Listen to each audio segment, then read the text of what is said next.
evening, everybody. Uneducated Economist here. So in today's video, we are going to be talking about how Trump is backpedaling on the idea of firing Chairman Jerome Powell. Oops, sorry guys, where are you going? Let me get you back up in here. Sorry, I'm trying to balance this here battery so that we can continue the live stream without my phone dying. Okay, stay there. Be careful. All right. So Donald Trump says he never has any intentions on firing Jerome Powell, and that, let me see if I got these quote right, none whatsoever. And what else did he have to say? If he wanted him out of there, he'll be out real fast. Now, this is what I find very interesting about the whole concept of firing Jerome Powell, is that Donald Trump never had the power to begin with. Like, he does not have the power to do this, but yet talking about it has had plenty of people debating the topic on whether or not he can fire Jerome Powell, the chairman of the Federal Reserve. Now, many people believing that this was going to take place, or that it could take place, had a fear and uncertainty about the future of the economy, and you saw the markets absolutely tanking on account of this idea that Jerome Powell was going to be fired by Donald Trump. Now, it has been very much my belief in what it is that I have been trying to show on this channel and explain, is that this is part of the credible threat theory. Like, those of you who follow me on my channel for any length of time, you know the credible threat theory. All of this makes total sense. But for many people out there, they have no clue about what it is that's taken place, and they want to pull their hair out trying to figure out whether or not Jerome Powell is going to get fired, if he's good or bad for the economy. If he is good for or bad for the economy, then shouldn't Donald Trump go ahead and remove him? But if he can't remove him and has no intentions to remove him, what the hell is going on when it comes to monetary policy in order to make the decisions for yourself? This is how they want you to live. They want you to be exactly in that energy. When you start coming to the realization that they have no intentions, there is zero intentions on trying to bring a better way back to the economy. There is no returning of Renaissance back to the days of wonderful experiences and high standard of living. All this fantasy land that they are communicating out there for the people to try and internalize, that is really falsified, and that is the most misinformation that could ever possibly be pushed. Like, the theories behind it are beautiful, right? The ideas behind it, the concepts, the expectations of what that would do is a wonderful thing. Like, people would want to have that in their lives, no doubt about it. But the realization that it is not happening, it is not going to take place, because the underlying economic forces are going to prevent it. Once you see it in this fashion, it starts to make a whole lot more sense on why it is that they are communicating in these fashions. Think about it. It would have been very, very difficult to find anybody yesterday that would have said that Donald Trump had no intentions on firing Jerome Powell. Everybody would have believed that he was trying to fire Jerome Powell. He was calling him a loser, said he can't get him out of there fast enough. But now, all of a sudden, he flip-flops on the whole idea, saying he has no intentions on doing it, none whatsoever, and never did. Really? Now, I find that very difficult to try and internalize, considering some of the things that you have said about Jerome Powell pretty much since your first administration. Never has anything pleasant to say about him.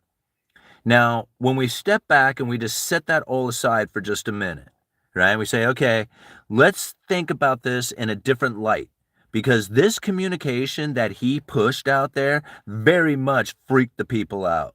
They were very, very concerned about the idea. And now it's completely alleviated. Poof, gone, right? Never had no intentions. Now, what ended up taking place during this communication was an elevated inflation expectations and very much concern of recessionary pressures that are coming. Think about the recessionary pressures that were coming from the idea of firing Jerome Powell that all of a sudden get eliminated. People had this recessionary expectation. Oh, fear of Jerome Powell getting fired, disruption to the monetary system. Nobody knows what's going on. Bad news, bad news, bad news. Oh, we're not going to fire Jerome Powell. Oh, wonderful news. You see how this works? This is exactly how it is that they use the psychology. They use the gaslighting effect. I mean, if you were to believe that Jerome Powell was Donald Trump's best friend, you would be like, man, that's impossible to believe. There are so many horrible things that Donald Trump has said about him. But yet everything that Donald Trump does and he communicates out there to the people, the fear of tariffs, the fear of firing Jerome Powell, all these fear and uncertainties that he's pushing on like mad out there, all those things benefits the Federal Reserve. And I know this is very difficult for a lot of people to internalize, but it's how the Federal Reserve was able to regain their ammo, is by having that fear and uncertainty and the elevated inflation expectations behind it. This is proof. This is absolute proof of it. If you think about it in this fashion, I mean, if you think about it that Donald Trump hates Jerome Powell, then there's plenty of evidence on there. You can go all over the news and find it.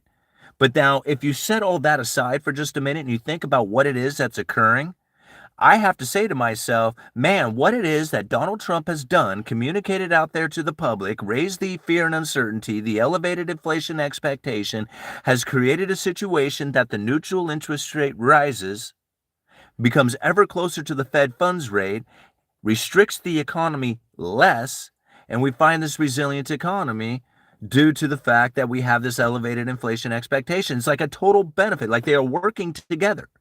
I don't know how it is that they're not working together when it's working out so well for them. People say, oh man, it's chaos, it's all falling apart. And I'm thinking, have you looked at what it is that the Federal Reserve was needing for their monetary policy? Because it's totally lining up for them. I mean, it's straight up. You know, I can break it down over and over again for you guys. I go through the speeches regularly. That's what the point of the whole members only portion of this channel. $1 a month, you go and watch all the member only videos where we have broken down the speeches that then show you how it is that the monetary policy is using their words to conduct themselves. This is it. This is how it's working. This is exactly in line with the credible threat theory. Donald Trump hates Jerome Powell, wants to fire him. He's a loser. Can I get him out there quick? Get it out of there quicker. How is it that I can do this? Do I even searching for the legal authority in order to make it happen? No intentions on doing that. Never did. None whatsoever. Like, tell me that's not lining up for the credible threat theory. It just straight up does it. And so now with the elevated inflation expectations that come along with the fear of tariffs, with the fear of like all this stuff with monetary policy, which doesn't have anything to do with Donald Trump. Even if you were to fire Jerome Powell, you still have 11 other board members, 5 alternates, and two advisors that have their own decisions that they make when it comes to monetary policy. I got me here one of these non-alcoholic beers. Give me 1 second. Oh, feels good. All right. Let's go through some of these comments here. Elon was super against tariffs on the earnings call, almost like he was taking credit for bringing the tariffs down. I have to say it. What tariffs? Right? What tariffs? The tariffs, the credible threat of tariffs. There are some tariffs that have been implemented. How many of those are being exempted? How many have workarounds? How many are in negotiations? How much flexibility? How much is there really taking place when you consider that the credible threat of tariffs are far more powerful than the tariffs themselves? I was listening again, like every single day I hear another story. Even the people behind that I work with who are behind the counter with me I work a day job, I work retail sales at a lumberyard, right? Now, the other employees, the other coworkers that I'm with, we're standing behind the counter. We're listening to the story of a lady who owns a restaurant. She's talking about the oysters and how the oysters are going up in price. And she says, why? And they go on because of, haven't you seen anything in the news with the tariffs? And the lady even said it. Oysters are a domestically supplied product. We are not importing them from anywhere but our own farms that we have here domestically. Why in the world would tariffs affect that? Right? But yet, here it is. She's saying it's taken place. Now, again, this is the credible threat theory at work. The fear of tariffs is now put into the people. They start making decisions and say, hey, man, I better act preemptively before the tariffs actually burn me, because they got burned during COVID in the increase in prices and the supply chain breakdowns. And so they have this fear and uncertainty and this anxiety built up from those days. And so they start acting preemptively based on the news that they are seeing. Like, I think about it, if people weren't to watch the news, if they didn't watch news, they would have no clue about tariffs at all. Right? It's not like anybody's out there studying international trade to see what it is that's taken place. I mean, there's a handful of people out there. There's a few YouTubers who are out there, doing the real deep research and trying to figure out what it is that's happening. But most people, like everybody, gets their news or gets their information from the news, which is completely misinformation. This is an example of it. Here, let's put the fear and uncertainty into you about how it is that Jerome Powell is going to get fired into the future. Yet, meanwhile, the uneducated economist is saying that's BS. That ain't going to happen. Nothing even there to look at. Shouldn't even have this discussion, right? I mean, I've been putting those videos out for the last few days as this propagandized information keeps getting pushed out there. And I'm saying this is part of the credible threat theory. This is now proof of it. Right here. Proof that they are using their words to guide the markets. Straight up. There was no way in the world Donald Trump ever had any intentions on doing the firing of Jerome Powell, because he doesn't have the power to do it. He knows that. If I know that, the Fed knows that, Donald Trump knows that. Most people don't know that. And so when they hear that Donald Trump wants to fire Jerome Powell, and I say there's no legal way he can do that, and they're like, well, he goes above the law. And I'm like, that doesn't make any sense. It's a private banking organization. They have a process in which that this works. If they wanted to get rid of Jerome Powell, you have to go through a process in which that would happen, and it doesn't go through the administration. In fact, there are rules set up so the administration cannot do that, so that they cannot remove a Fed official simply because they don't like them. Right? I mean, considering that if you go and you look and read how it is that these governors, these presidents actually get to the positions that they do at the Federal Reserve, it's not an arbitrary thing that takes place. They work their way through the system. You can't just eliminate, I'm going to put all my buddies up in there. No, it doesn't work like that. It doesn't, like, I mean, okay, that's a great story to tell. That's a real fun story to tell. It doesn't work like that. It ain't going to happen. All right? And knowing that it ain't going to happen gives me the ability to say, okay, all this is credible threats.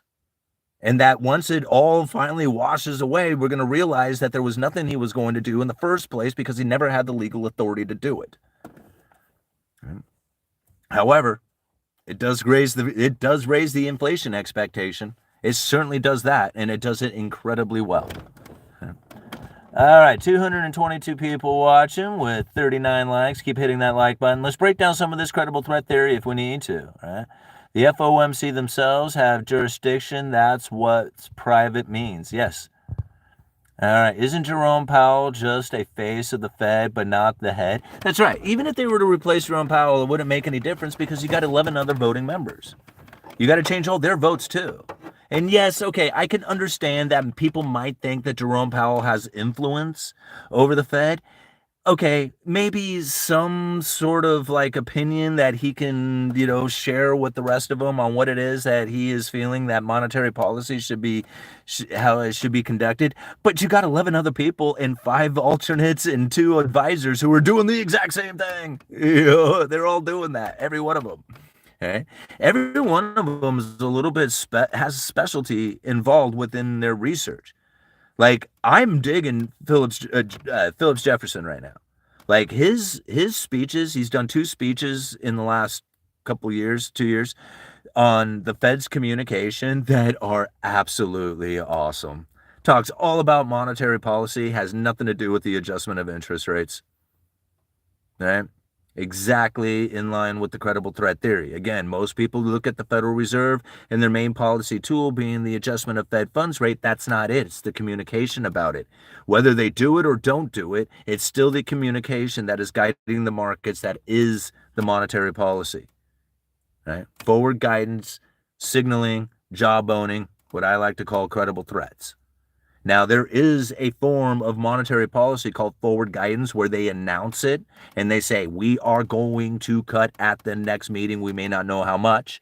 That's forward guidance where they say, we have this intention at the next meeting. We are going to do this particular event. We just don't know by how much. They keep it open-ended. That's forward guidance. Credible threats is this, what we see right now.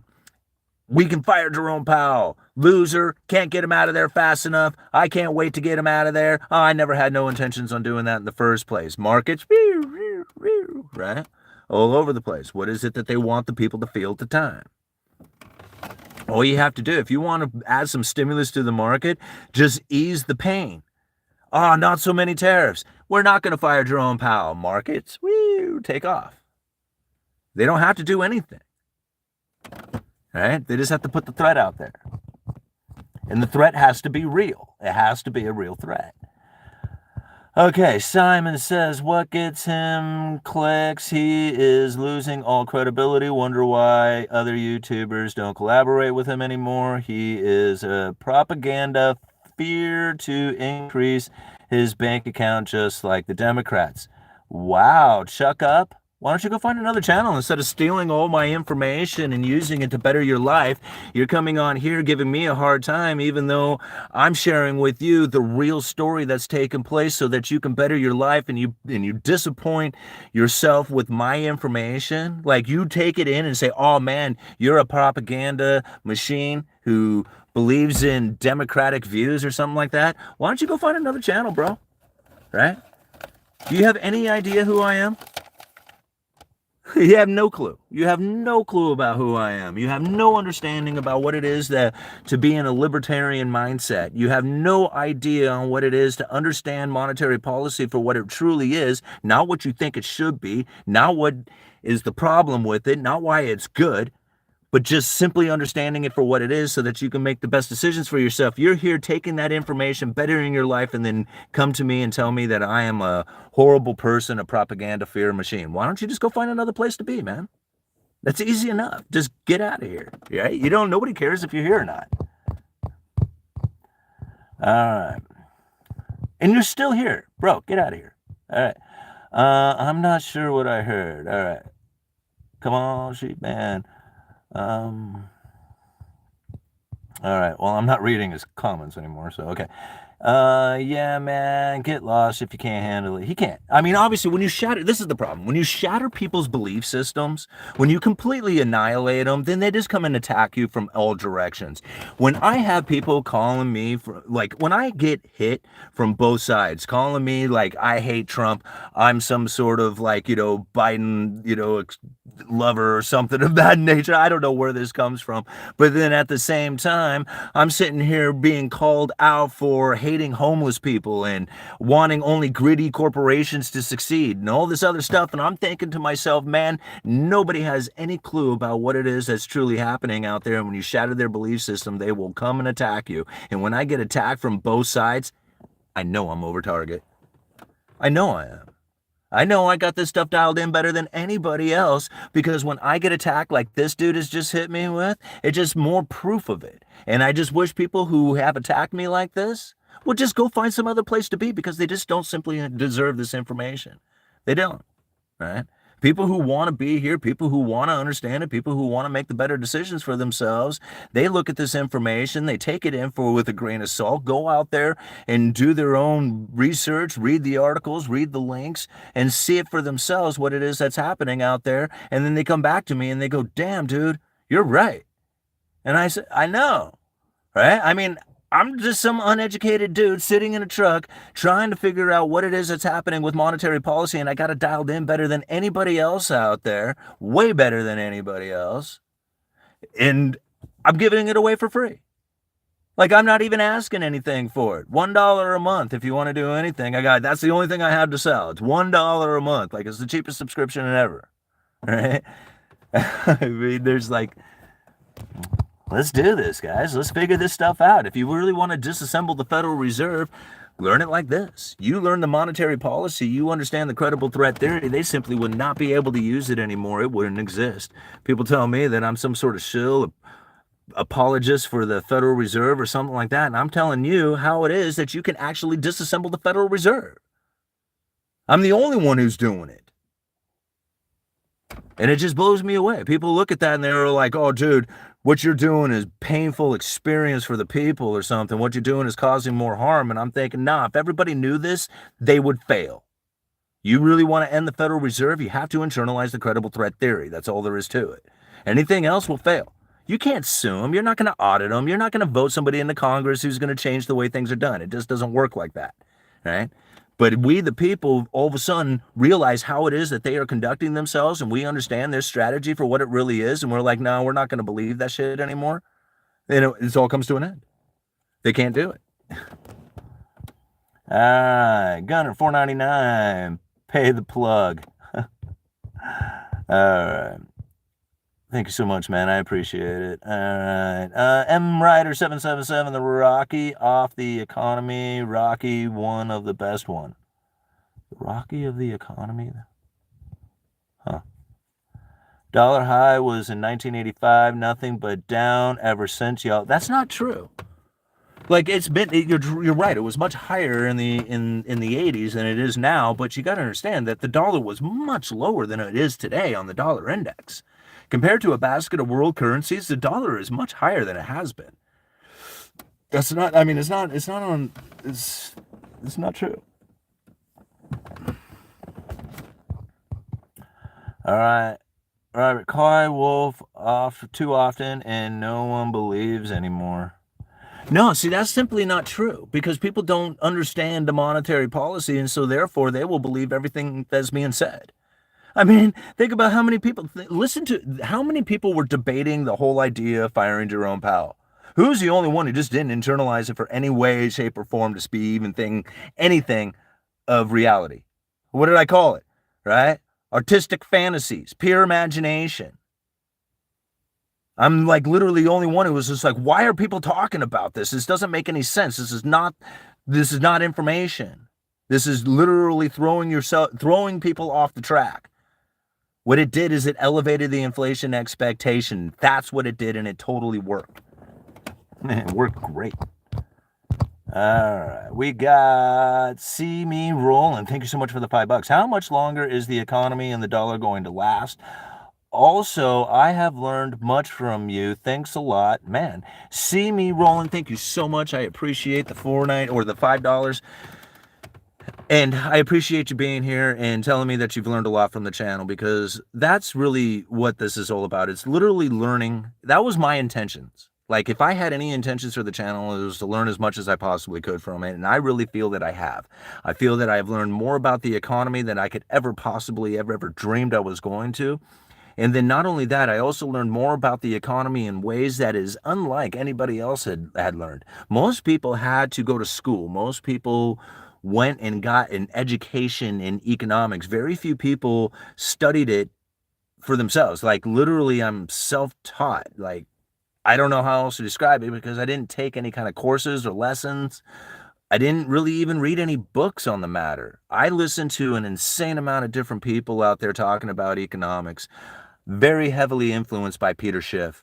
Then when it came to listening to Federal Reserve and understanding what it was that they were trying to communicate, I could not understand anything. So I started breaking down the Federal Reserve speeches, and that's where I really started diving into monetary policy and realizing that monetary policy is being conducted in a way that was unlike anybody was describing. Everybody had it wrong. Like, and I don't mean that like they have it wrong, like they have no clue of what they're talking about. That's not what I mean at all. That is not what I mean. What I'm saying they have it wrong is that they are falling in line with the narrative. And the narrative is how they used to conduct themselves, the adjustment of interest rates. That is no longer the effective tool. Now, understanding how that changed is very difficult because it took them well over 20 years to do it. It started way back in early 2000s. It started with Ben Bernanke realizing that the Fed funds rate was going to hit the lower bound of zero and the adjustment of interest rates was no longer going to be an effective tool. They knew it. They knew it long before it happened. Years, like 5 years before it took place. They were like, okay, boys, here in a few years, we're going to run into the lower bound. We don't know exactly when, but it's going to happen at some point. And when this happens, we will no longer have the adjustment of interest rates as an effective monetary policy tool. This is a problem. This is a major, major problem. However, we got an idea. And he talks about a gold machine and a guy who invents a gold machine. And with this gold machine, he can produce as much gold at will with very little cost or energy. The moment that information gets out to the public, the price of gold would plummet on the market. This is what he described as being the next monetary policy tool. This idea of a gold machine that doesn't even exist, scientifically proven, verified, and publicly stated. Once it's out there to the public, they will react. This is another example of it. This is the type of gold machine that Ben Bernanke was describing 20 plus years ago when they ran out of monetary policy and that they would be using their words.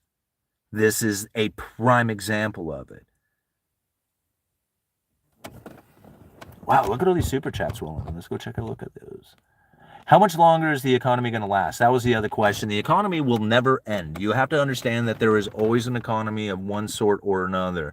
Now, whether or not we have a dollar system, barter system, hunter-gatherer, industrial revolutions, gold standards, Bitcoin standards, all these different things are all part of pieces of the economy. The economy is you and me. What it is that we do, right?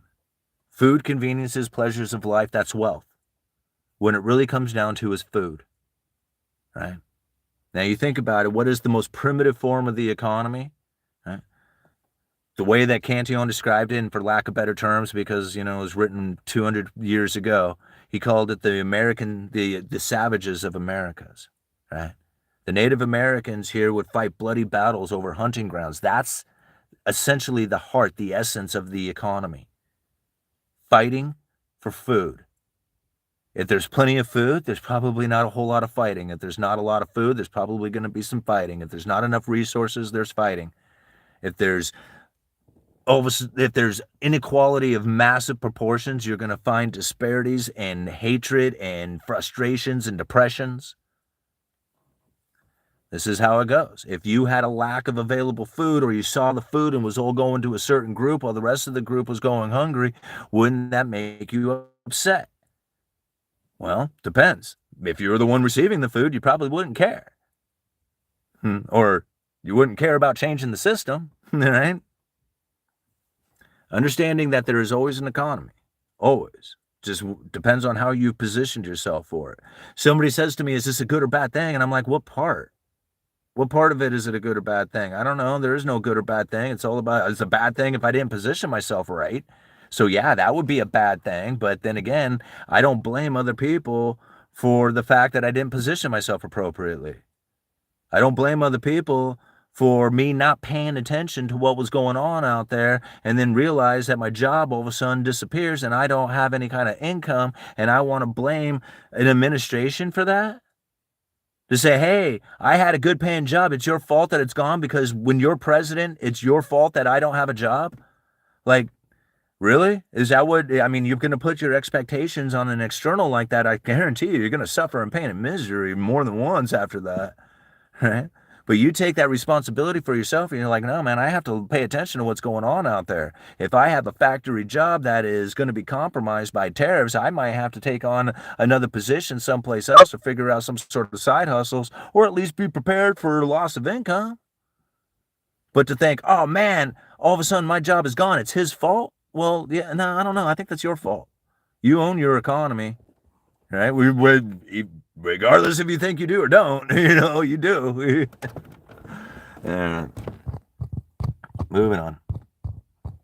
So it's just the way it is. It's just like you have to own it for yourself. Infamous NYC, bro. Like, what was up with the comment earlier, man?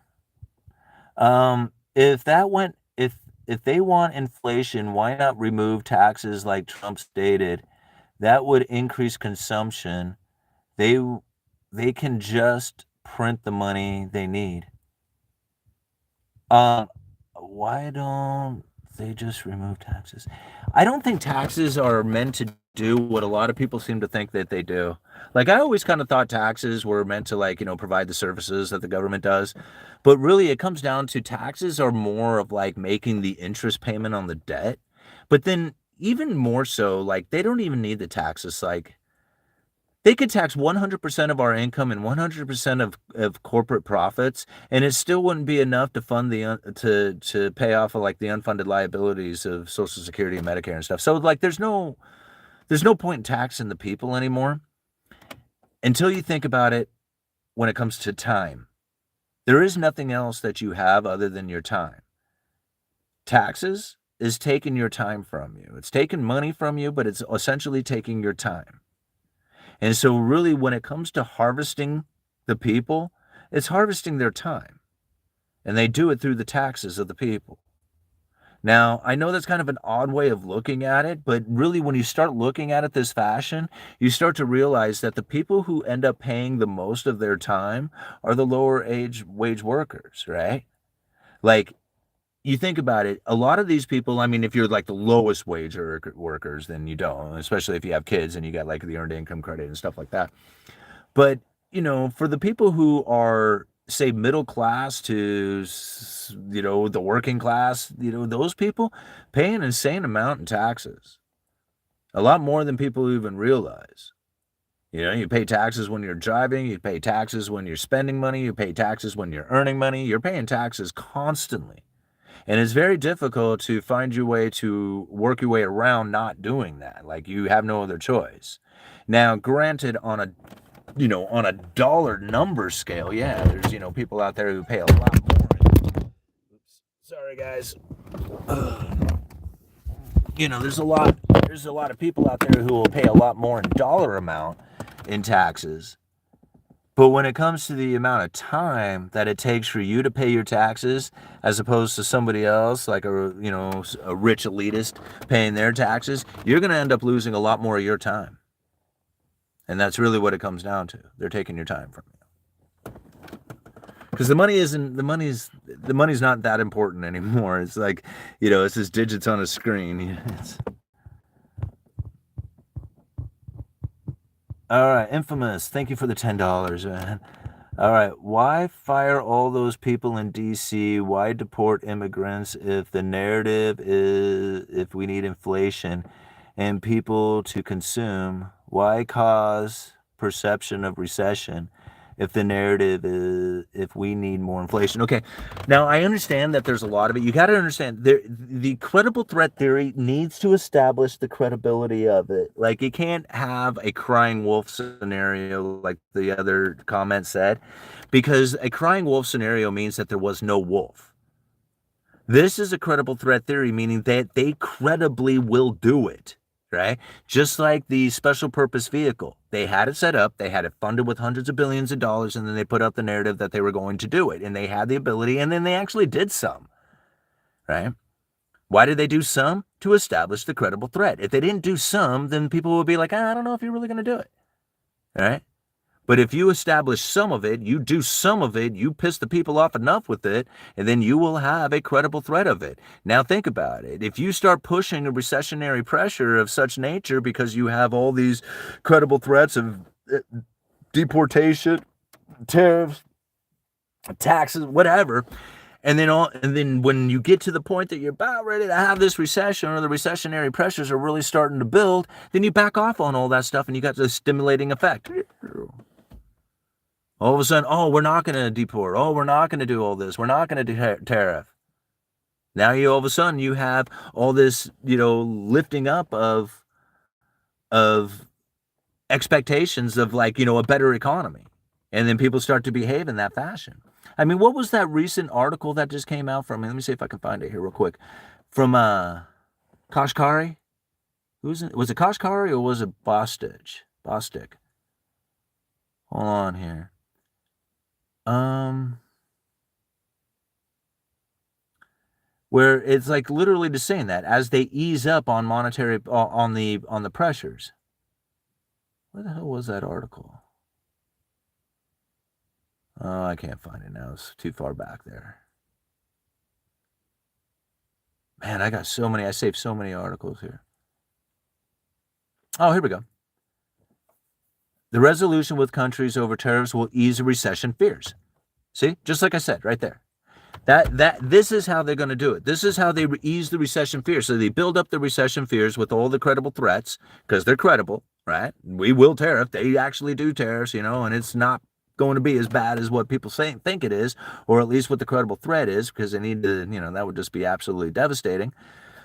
But what does he say here? Kashkari joined CNBC News Face the Nation on Sunday, where he was asked about the increasing odds of a recession after the administration slapped reciprocal tariffs on allies and adversaries alike. JP Morgan CEO Jamie Dimon said the odds of recession are 50-50. Goldman Sachs says 45% chance of a recession.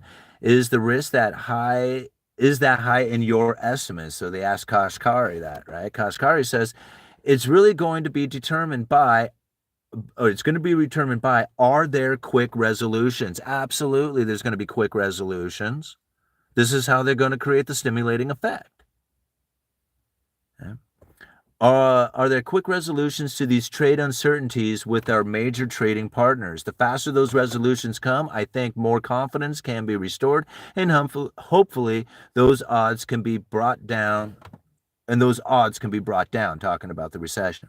Now, in my mind, I think about it much differently. I'm thinking you bring those recession odds down, you're going to bring hope up. All right. And I appreciate it. Infamous NYC. I really do. You've been here a long time, so I was a little taken back by the comment earlier. All right. The wedge comment. Nah, I was joking, my friend. Okay, that's what I was hoping it was a joke, but sometimes it's hard to read the tonality through a comment. I really did think, you were being serious in that. I mean, I had to take it back for a minute, but I mean, it was just like, dang, that kind of hurt. Let's go down here to the bottom, man. I appreciate you, bro. All right. I honestly think one way to squash the meaningful conversation is to unleash the dummies in the chat. Okay. Oh, I ain't reading Chuck. All right. NRider777. Why keep the credible threat policy? Why? We have to. Because they don't have any adjustment of monetary policy through the interest rates. Like the Fed funds rate is not the adjusting. It's not an effective tool. If they are able to raise the neutral interest rate, like I suspect that they are going to do, then they will have a one-time shot at it, right? So we go into a recession, they drop the Fed funds rates back down to zero, hit the lower bound. That is able to get far enough below the neutral interest rate to actually have a stimulating effect on the economy. But even then, I still don't think it's going to have the stimulating effect like we had experienced in the past, simply because the people are debt saturated. So lowering the interest rates to zero is with the idea that it's going to spark aggregate demand. Like the people are going to go out there and buy houses, cars, and go on vacation, spend that money on the lower, with the lower interest rates. But when you're already debt saturated, it doesn't really help to have lower interest rates. And this is the reason why I just don't feel that interest rate adjustments are the main policy tool. It's going to be their words guiding the markets through this credible threat theory of what it is that's going to happen into the future. So now if they can get the people to believe in a particular way, then they will conduct themselves in that fashion. I mean, just think about it. They were able to lower the mortgage rates before the Fed did anything. At the end of 2023, the information about dot plot cutting seven interest rate cuts. Some people were even talking about the Federal Reserve doing emergency rate cuts to zero. Major propagandized information being pushed out there about how much the Federal Reserve was going to be cutting into the future. And yet the Federal Reserve was sitting there going, I don't know, maybe not. Whether or not we're going to cut 7 rates, it may not be that much. rate cut that they did, when they did that, right before they cut, mortgage rates had fallen to their lowest level. Now, again, Fed was up at an upper level, right? They hadn't cut yet. Mortgage rates had fallen dramatically, preemptively believing that the Federal Reserve was going to be cutting majorly into the future. They were questioning whether or not they were even going to do it. Then they hit the people with a 50% rate cut, and it shocked the hell out of them. What did you see? People, oh man, the Federal Reserve sees problems on the horizon, right? Why else would they have cut so much? This is a major, major issue, right? And all of a sudden, what do we start seeing taking place? Interest rates started to move back up. Mortgage rates did an exact 180 on that. And all of a sudden, everybody was like, well, we thought when the Fed cuts rates, we would see mortgage rates go down. But they didn't. They went up. Why is the Fed cutting rates but mortgage rates going up? It's because of the expectations that people had from the delivery of the information that the Fed had done with that rate cut. Now, like you think about it, it's totally open-ended now. They don't even have, like, we may not cut. We may have to raise. I don't know. They literally will not tell the people at all what it is that's coming into the future. That keeps it open-ended. Now people hang on every word. If you were very certain about the future, you wouldn't listen to them. You'd be like, that's okay. I got it. I'm certain. Right? But being uncertain gives them the ability to then guide the markets.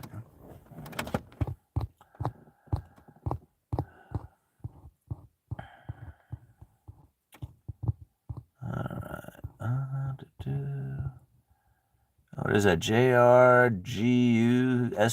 My biggest problem with the credible threat theory in context of the Fed is their belief that we can inflate ourselves out of the debt. No, I don't think that's not the belief. It's pure desperation by the Fed. That's not what's going on. That's absolutely not what's going on. They are not trying to inflate the way out of the debt. That's not part of the credible threat theory. I've never said that. That's not anything that I believe is going to take place. So that's something that you have incorporated into your own belief system and then use the credible threat theory to then, believe that, but that's not what's going on. The Federal Reserve is not attempting to try and inflate the debt away. That's not what the whole point of an elevated inflation expectation. The elevated inflation and inflation expectation is to raise the neutral interest rate. That's it. All right. The debt issue that the government, that's their problem. That's the government's issue. Now, granted, the Fed has a problem with it too, right? I mean, it's their problem, but that's a totally separate issue. Right? When it comes to the monetary policy and being able to effectively stimulate the economy when a recession hits, this is the Fed's problem. Right? Not being able to actually cause any kind of aggregate spending, aggregate demand, increased consumption.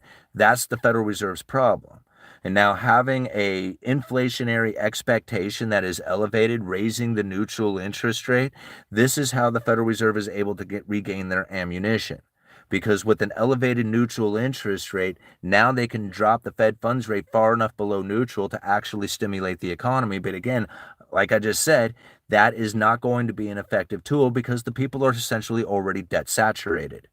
Meaning that even if you lower rates, what are they going to do? They can't really take on any more debt to buy anything. So this is where it's going to come into force feeding the money right directly into the people. And this is where I believe a lot of times the UBI concept starts to be pushed out there. Right? The UBI concept is not one to try and benefit the people.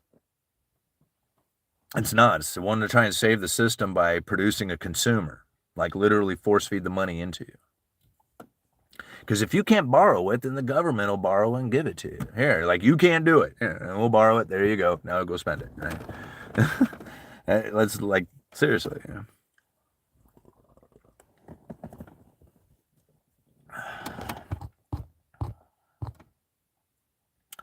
Been watching since 2021. You are the man. Thank you, Professor Simon. Well, thank you. I appreciate it. And it's, again, it's like, it's not easy to come out here and push against the grain. Like to literally go out on a limb on everything that I do.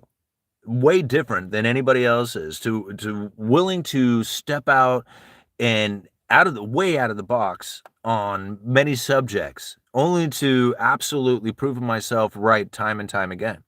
Like ever since the lumber industry, and I'm watching all the misinformation get spread out there and people talking about how the lumber prices are going up because of the money printer and stuff, and I'm like, everybody's got this wrong.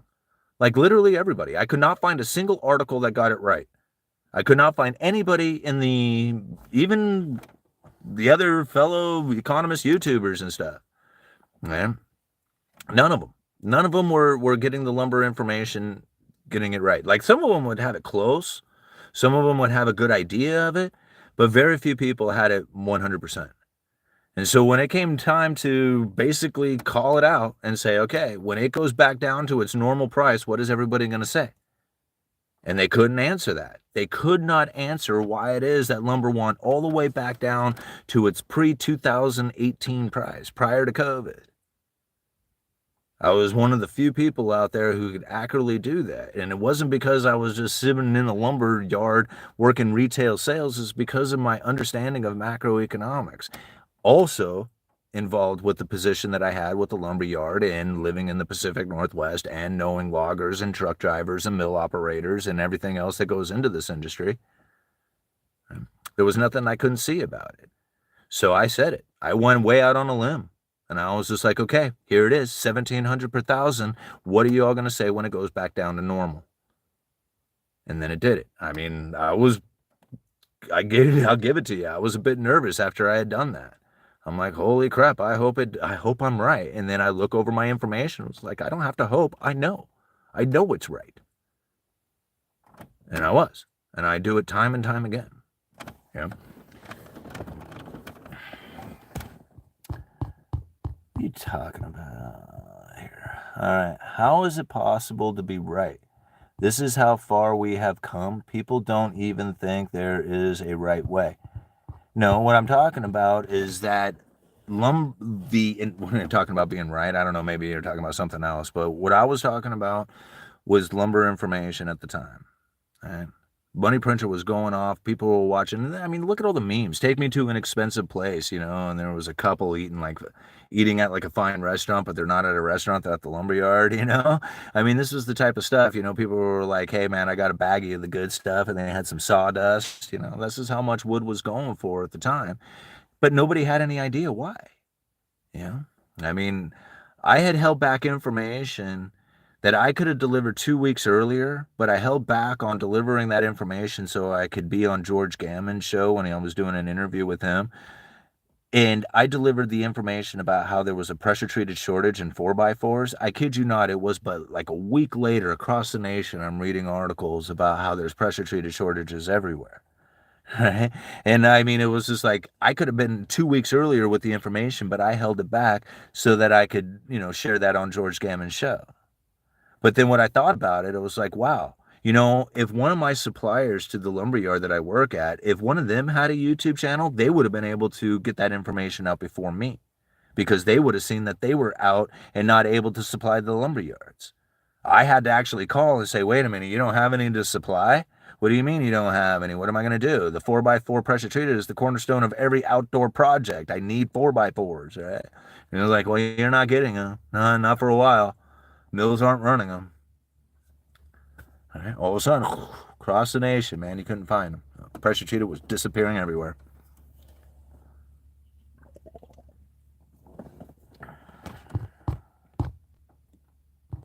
You've been dead on. Yeah, thank you, Dom. I appreciate it. I mean, I'm not 100% right on everything that I get, but when it comes to like the lumber industry, and when it comes to this monetary policy, like especially the way that the Federal Reserve is conducting themselves with the interest rate adjustments, I don't think anybody else has got it dialed in as much as I do.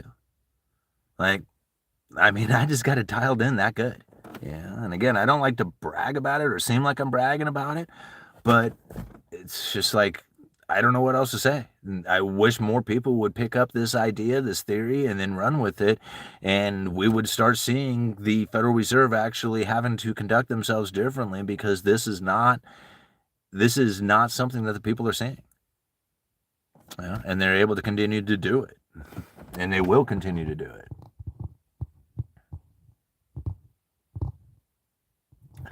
Trash can man, I appreciate it. He says, Simon, you're so good, I don't understand why more people don't listen to you. Actually, I'm surprised on how many people do this. I mean, 150,000 subscriber YouTube channel. I get views up to 10,000, views on on a video. To me, that's doing good. Like I'm doing really good. And, as far as getting the information out, I'm thinking I'm getting the information to the people who truly need it. I mean, I'm not here trying to change the world. I'm here trying to learn the best that I can from my own world. So if there's any world I'm trying to change, it's my own. Right? I share this information. I hope that people internalize it for the best that they can, to see it for themselves, to understand these economic forces, to go to their day jobs, their businesses, to see it around in their own hometowns, to be able to recognize a lot of these things that are happening out there for themselves. And then they think, man, I don't have to trust this propagandized information. I have a much clearer view and understanding of what's going on with these economics. Knowing that if they're going to bring good manufacturing jobs back to this, back to this country, the people who are going to be in those positions of working those jobs have to compete against other people in the world who live at a much lesser standard of living. When you recognize that, your expectations of being able to bring good jobs, good manufacturing jobs back have a tendency to kind of wane. You're like, well, maybe, but I'm not going to count on it. There's other ways of making money out there. I'm going to have to figure that out because there are so many ways of making money out there. There's no fixing it. Right? The problem is luxuries. People want to experience a decent life. You can't blame them. You can't blame them for that. Right? People work hard. They work hard so that they can drive nice cars. They work hard so they can take nice vacations. They work hard so they can live in nice houses.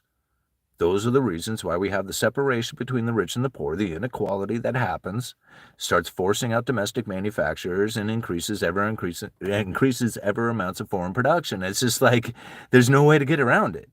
You don't like the whole idea of like the separation between the rich and the poor, then convince people to not buy luxuries. That's it. Don't buy any luxuries.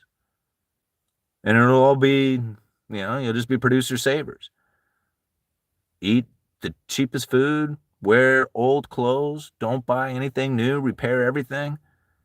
Do that forever.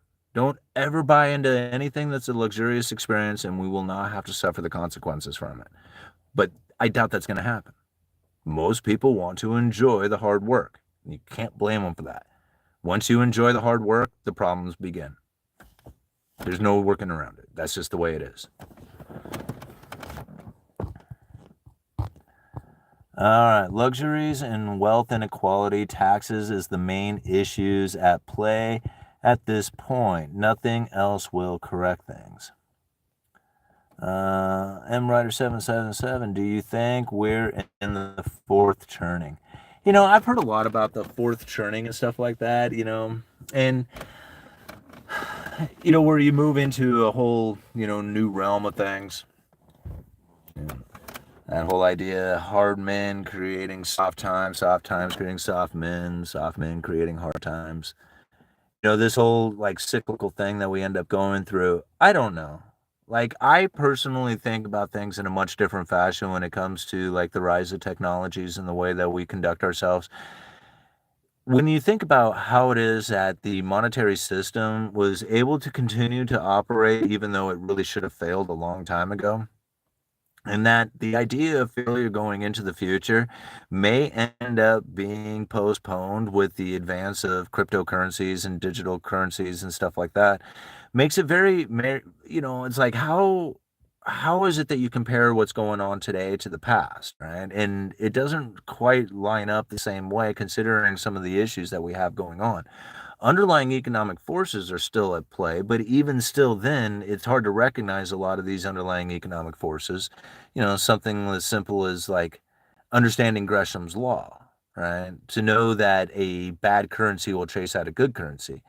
But yet right now, it seems like the whole world is filled with all these different types of currencies, with the BRICS nations and the gold standards and the ideas of like sovereign nations using their own stuff. And it's just like so confusing out there to try and understand, like, how is it that this is all going to line up for the future when the dollar ceases to exist? And so a lot of times people end up trying to like internalize that sort of information, and it just gets even more confusing to try and like wrap your head around. So again, like I just step back and I'm thinking, okay, well, let's just take one issue at a time. Like the whole BRICS nations, this is the one of the biggest propagandized informations that I could ever possibly imagine. It's not that it doesn't exist, and it's not that it isn't happening, and it's not like it couldn't happen going into the future. It's to understand like to what level it would need to occur in order to dethrone the dollar. And that is so overwhelming to what it would be so overwhelming for the BRICS nations that there's no feasible way that they are ever even going to remotely come close to what it is that the dollar is doing right now. Are they going to be able to perform transactions? Yeah, absolutely. Are they going to develop their own communication systems outside of SWIFT? They're already doing it. They're going to do it. It's happening. Like, there's no doubt about it. Here's the problem. How many transactions could they possibly perform when they only have this much currency to work with? All of them, hey, let's, BRICS nations, pool your currency together. How much you got? And they're like, we got this much. How many transactions can you do with that? Not that many. How many transactions is the dollar doing? All the rest of them, the hundreds of billions and trillions of dollars constantly being transacted every single moment of every single day, everywhere around the world, is all being done in dollars. And if we were to do it, we don't even have like a fraction of what we need here. There's no way. There's no way that the BRICS nations are going to be able to perform that level of transactions. There just simply is not enough currency. Now, the problem that they're going to end up facing is that they're going to have to produce something that only the United States seems to be able to do and still retain the trust of the entire globe, and that is issue out a safe and liquid asset like the U.S. Treasuries. The U.S. Treasury debt is what makes the world go round. It is ultimately the currency that the world uses. Is it dollars? Yes, but even more so, it's U.S. Treasury debt. U.S. Treasury debt being the safe and liquid asset, being deep, wide, liquid, plentiful, accepted, and confident. Nothing else comes close to that. Nothing. Even if they wanted to, they can't do it. They would have to be able to go into debt as much as the United States has. In order to do that, you have to have the trust of the world. Even the world does not trust the United States, but they trust them just enough. Right? Just enough. I mean, they never trusted them from the very beginning. Like, people were like, nobody trusts the dollar, everybody hates the dollar. It's like, that's been since day one. Right? Since Nixon severed the gold standard, people were like, we hate the dollar. It was like, yeah, I know, but you don't have any other choice. And they're like, we hate the dollar. And I was like, yeah, 50 years later, I know you still hate the dollar. Right? I mean, it's just like, I get that part. Everybody hates the dollar. There's no other choice. You have nothing else to use. Dollars are it. And in order for the BRICS nations to take over, they have to rise to the level that the United States has done, which means that they have to provide the world with that safe and liquid asset. Which, like, are you going to trust China? Are you going to put your entire retirement into the Chinese yuan, into Chinese government debt? How about, Brazilian debt? Are you going to put your entire retirement into that? Probably not. Are you going to put your entire retirement into, 10-year treasuries? Yeah, some people might. Some people might do that. In fact, a lot of people would.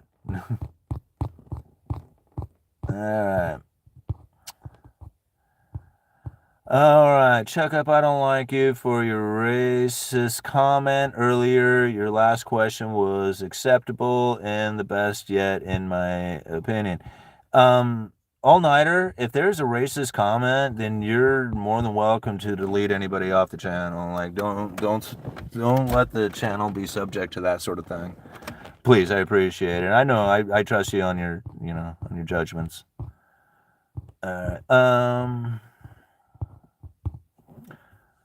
But yeah, that's unacceptable. I don't accept racism, regardless of the whole algorithm thing.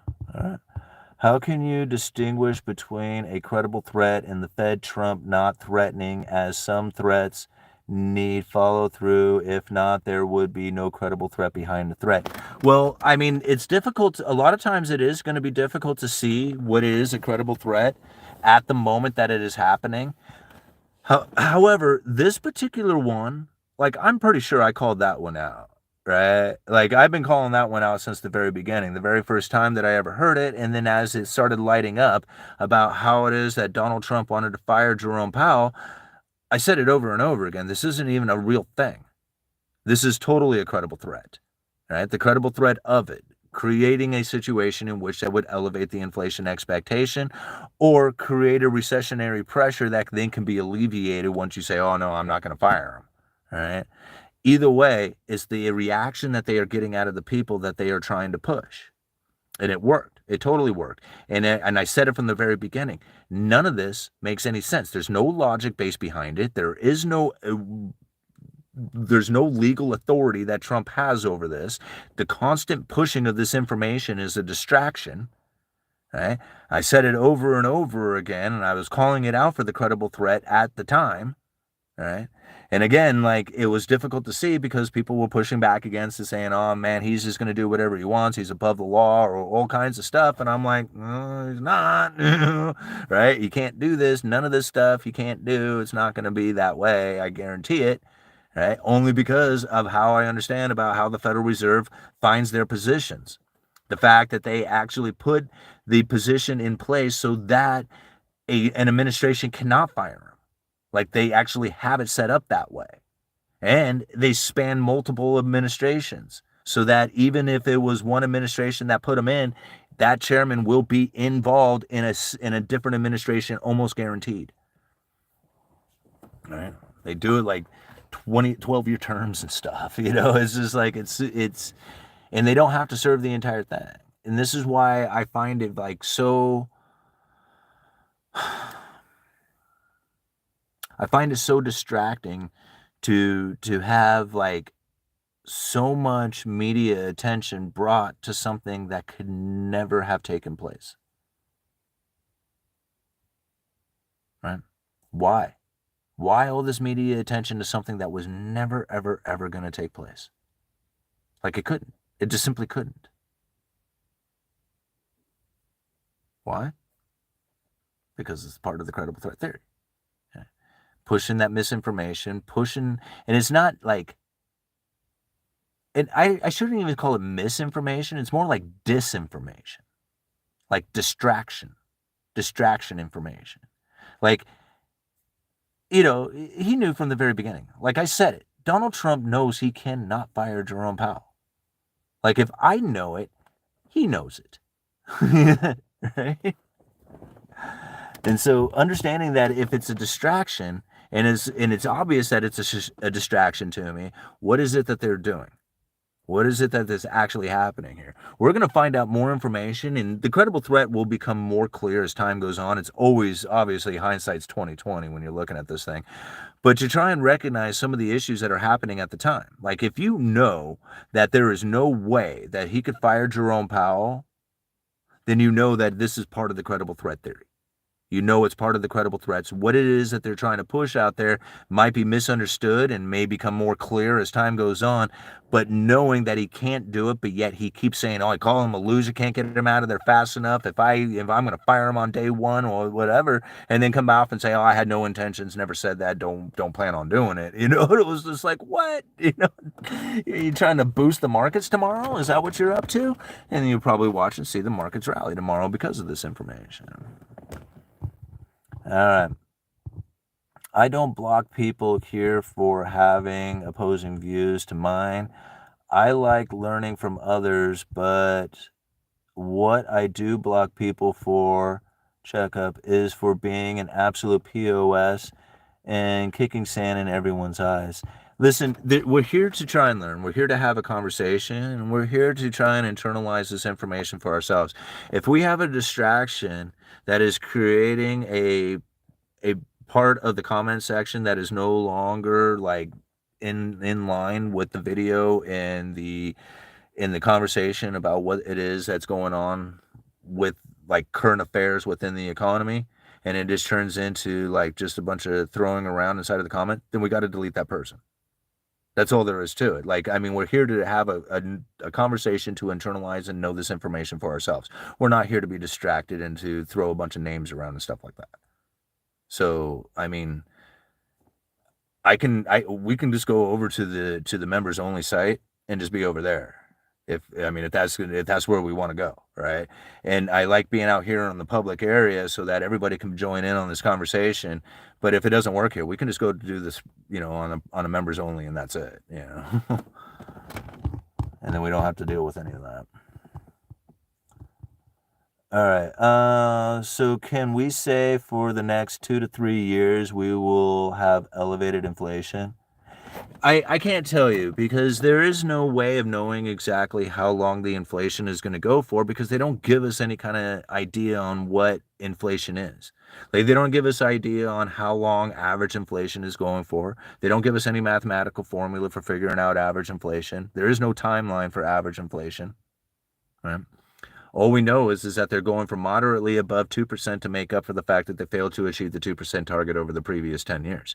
Now, we are going to learn a little bit more about this come the end of, I don't know, here in a few months, sometime in the mid to the end of summer. We are going to have a new statement on monetary policies and strategies coming from the Federal Reserve. And in that, we are going to look for some changes in some words. And that's probably going to be more of the question or more of the answer to the question that you are looking for here. So when we go to that statement, right? And again, this is the, where is it?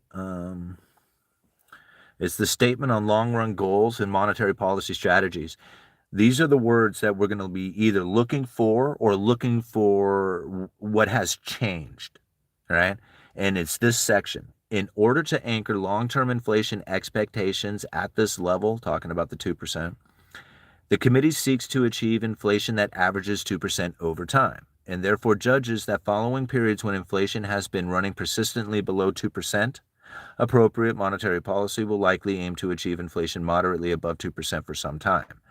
That's the verbiage that we're looking either to be in that statement or to have changed.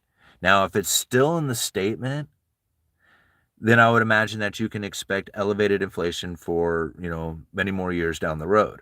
However, if that statement changes, we have to learn what the new statement says. Because if it does change, I mean, what does it change to? We don't know. Like, we can speculate on what it's going to change to, but until they actually state it, that's all it's going to be is the speculation. So there's no point in even speculating. This is the monetary policy until we get there. So until then, I'm going to say that we are going to be facing elevated inflation and elevated inflation expectations for the foreseeable future. Once this new statement comes out here and again in the next, few months to the end of summer, wherever it happens to be, we will find either those words are still in there or they have changed. When they do change, we will change our expectations of it. So I can't answer the question on like how long it's going to be. I got to figure out what the new statement's going to say. All right, and thank you so much to John for joining up on the channel, being a member of the Uneducated Economist. All right, makes sense to the statement. I will keep that as a red dot on my dot plot. Thanks. Yep. I wish your wife and your kids the best. Well, thank you. I appreciate that. I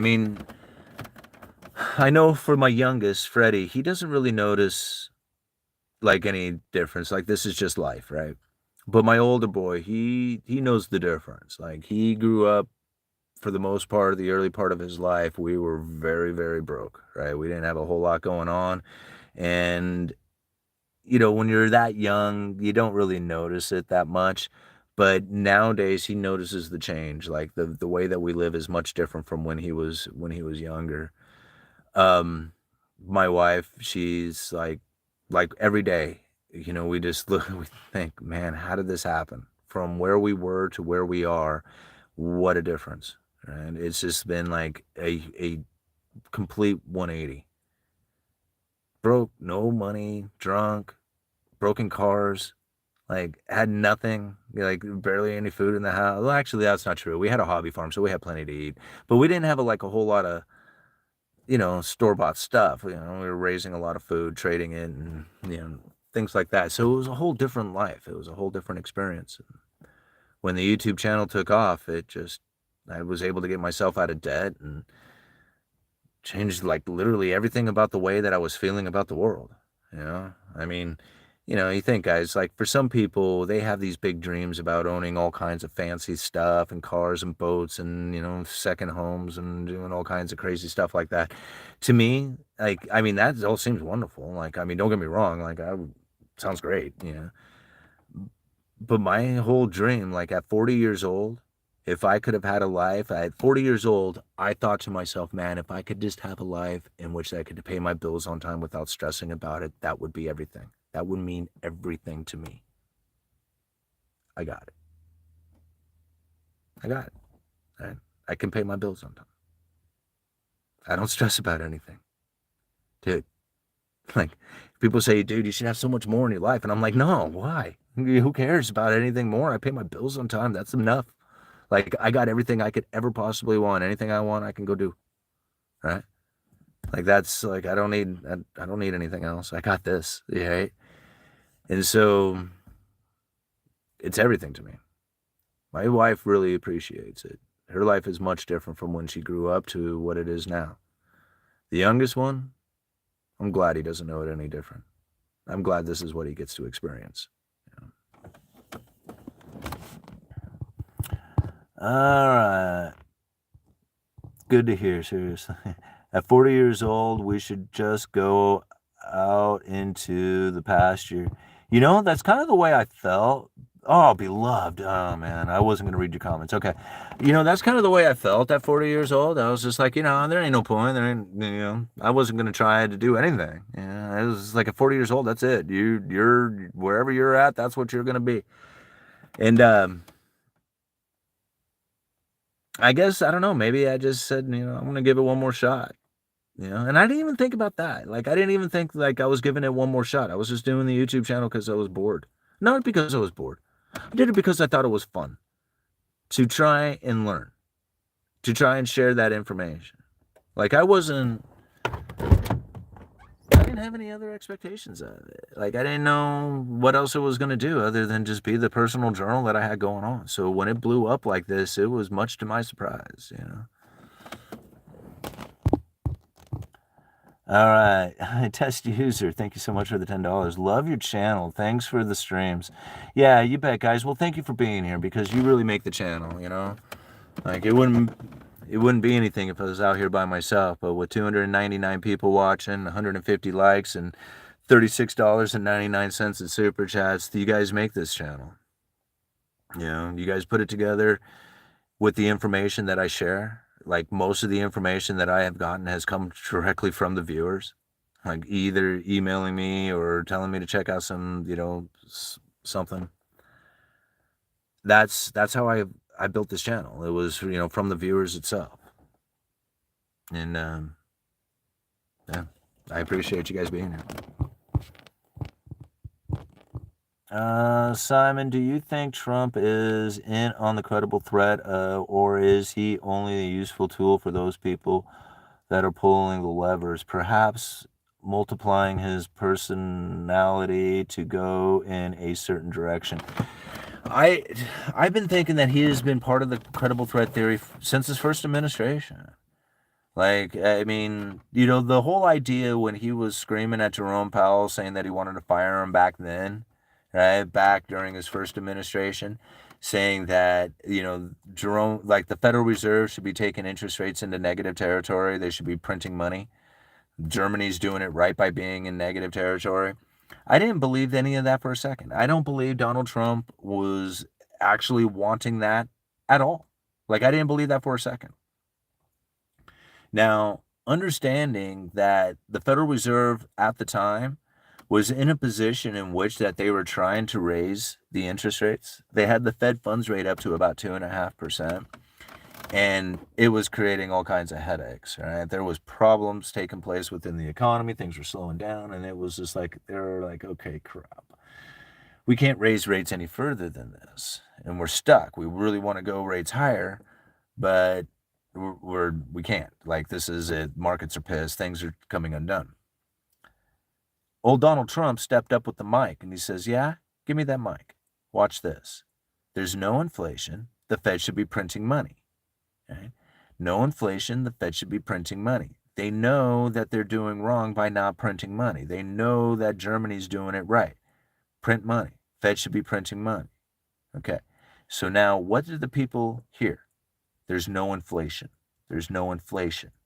If you lower the inflation expectation, you will raise the real interest rates. That is what Donald Trump was doing to help the Federal Reserve at the time. The Fed couldn't keep going up with rates. They were stuck. They're like, our Fed funds rate can't go any higher than this. We're pissing everybody off by moving them up ever more. Donald Trump says, no problem. You want higher real interest rates? Give me that microphone. There's no inflation. The Fed should be printing money. Lower the inflation expectation and raise the real interest rates. So, yeah, he's very much in line. I mean, very much in line. It doesn't sound that way because he's a hell of a good actor, right? Comes out there and blasts everybody and calls everybody names and, and just throws his, acts like a big bully and stuff. But ultimately, everything that I see that he's doing has been a benefit to the Federal Reserve. I mean, everything. People say, like, it's not, but really, when you think about the major problem that the Federal Reserve was facing back in 2018, it does make sense. It makes total sense. I mean, you go back to monetary policies for a low neutral interest rate world, right? Today, we face an altogether different set of problems stemming from a very low neutral interest rate. That is the short-term real interest rate consistent with an economy operating at its potential alongside low and stable inflation. Ironically, the problem we need to solve these days is the risk of inflation that is persistently too low rather than too high. So you just take that one sentence.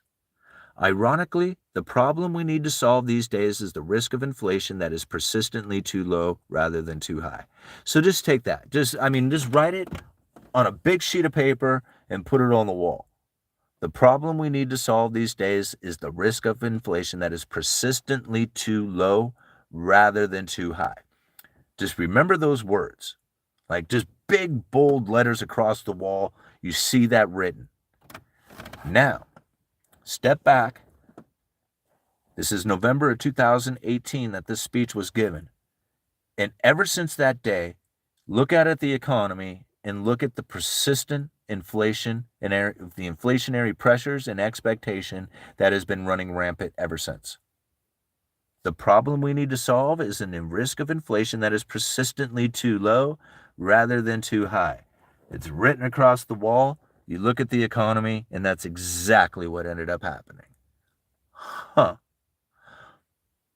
I wonder how it worked out so well for him. Right? Like, I mean, to be the conspiracy theorists, these guys are all in cahoots. They're very much in cahoots. They're like, hey, guys, listen, we got low neutral interest rate problem. We need elevated inflation expectation to raise the neutral interest rate.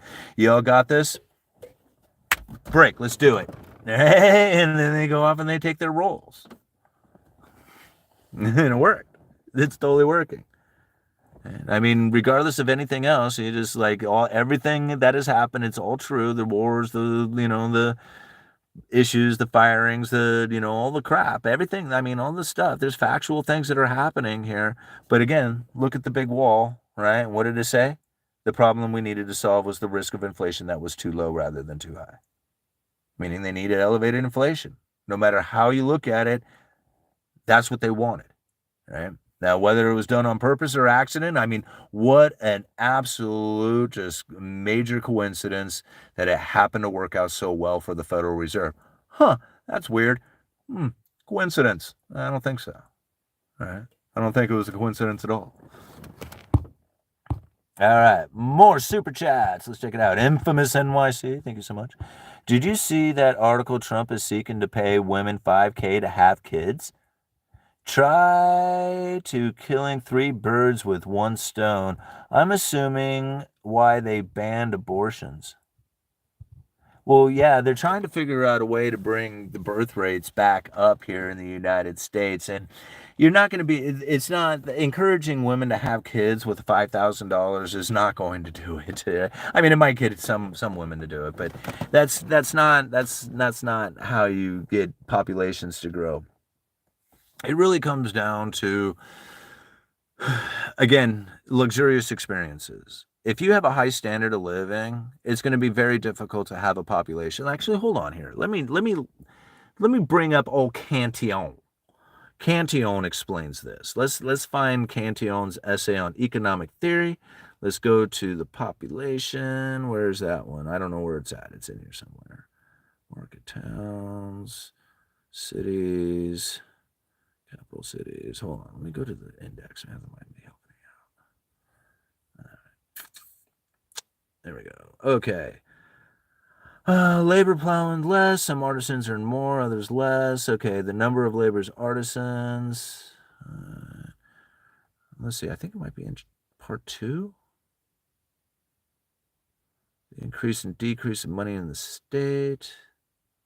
That's a good one. Chapter 6, 7, and 8 of part 2 of the Cantillon essay. So good. All right.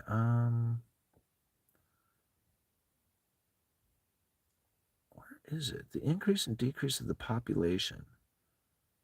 Oh, okay. The increase and decrease of the number of people in the state chiefly depends on the taste, fashions, and ways of the property owners. Okay.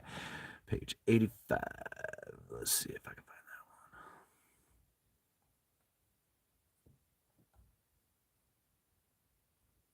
that one. Oops. Go back here.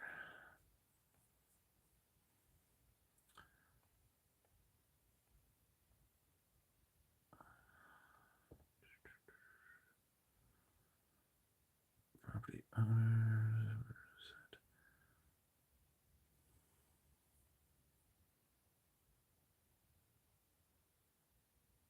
Is that it? Sorry, guys. Thanks for hanging out. Okay. Increase and decrease of the number of people in the state chiefly depends on the state of the fashions and the ways of the life of the property owners. Population is based on the tastes and choices of the property owners. Earlier versions of the Malthusian approach to population growth, that it follows some mathematical formula, are criticized. The chapter also shows that the opulence and lavish spending of the prince and absentee landlords living far from their lands was responsible for the poverty and the decline in population of France, which ultimately led to the French Revolution. Has to do with money. All right, let me see if I can find this short little spot back in here. Let me see. Let me just read some parts from here. Men multiply like mice in a barn if they have unlimited means of substance. The English in the colonies will become more numerous in proportion in 3 generations than they would in 30 in England, because in the colonies they cultivate new tracts of land from which they expel the savages. All right. Where is it?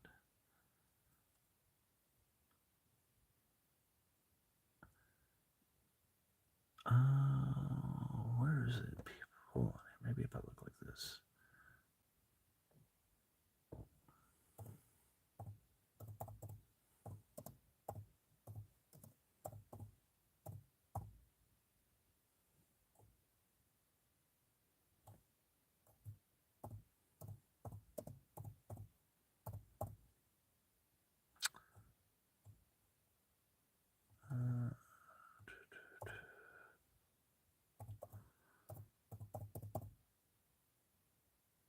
Well, I can't find it now because I don't have it marked.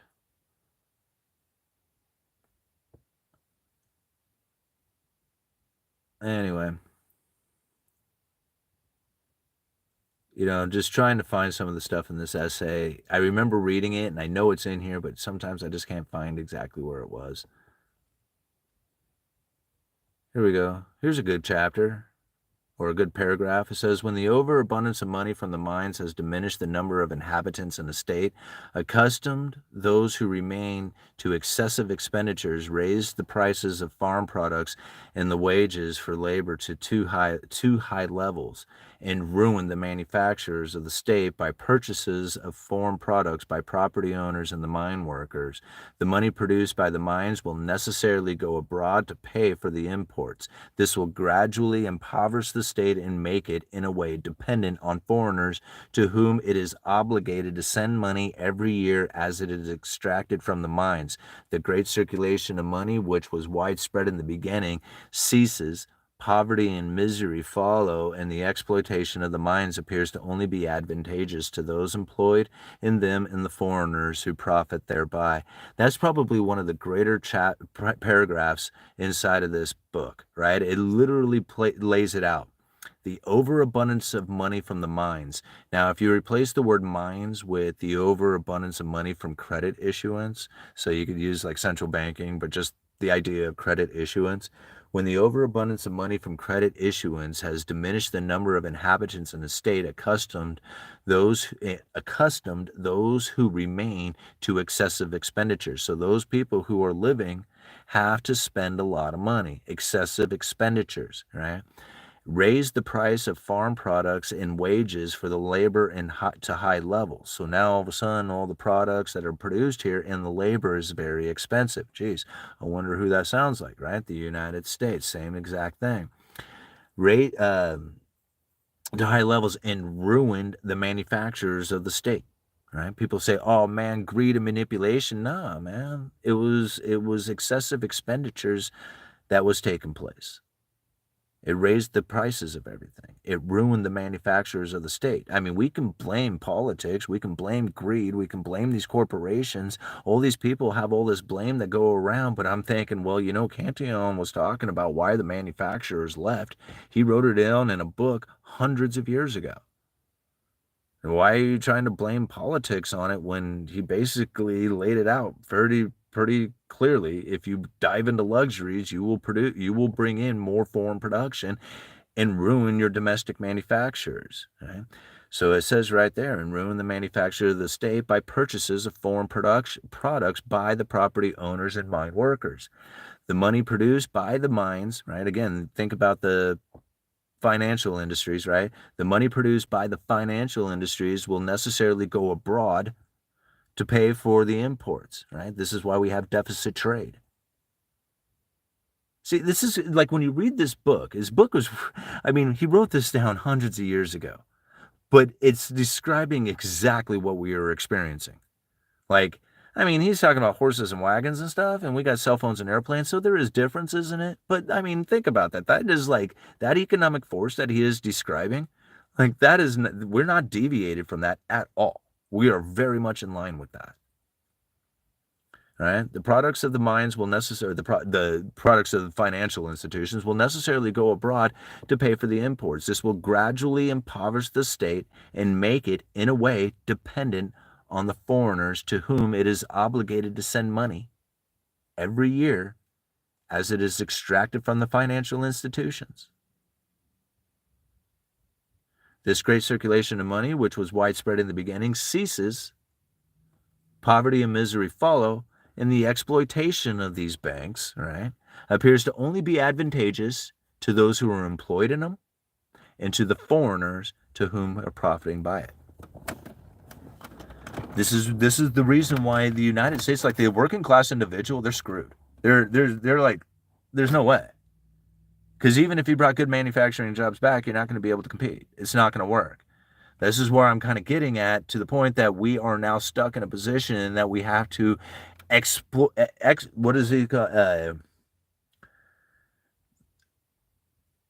the exploitation of the mines. So you got to think about it. The exploitation of the financial institutions appears to only be advantageous to those who are employed in them, right? The bankers and their big buddies, all the big money men, right? It's only advantageous to those and to the foreigners who profit thereby. Everybody else, you're not going to be profitable in this. It's not going to be advantageous for you. It's not advantageous. hundreds of years of describing this situation, it proves it's not going to be advantageous for you. Not at all. In fact, the moment that it ends, everybody falls into poverty and misery. So it's even worse than that. It's going to continue. Like, the inequality is going to continue. The debt issuance is going to continue. The exporting of our domestic manufacturers is going to continue. The importing of foreign production is going to continue. And if it doesn't continue, we all fall into poverty and misery. Which one do you want?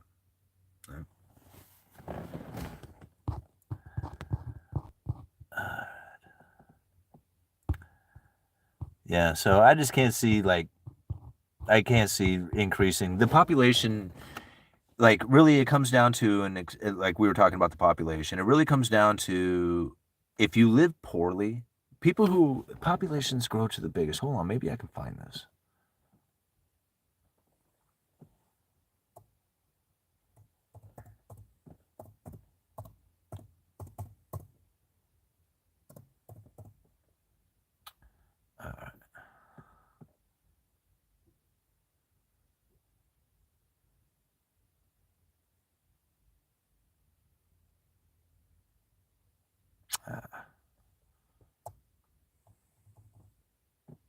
Yeah, I can't find it.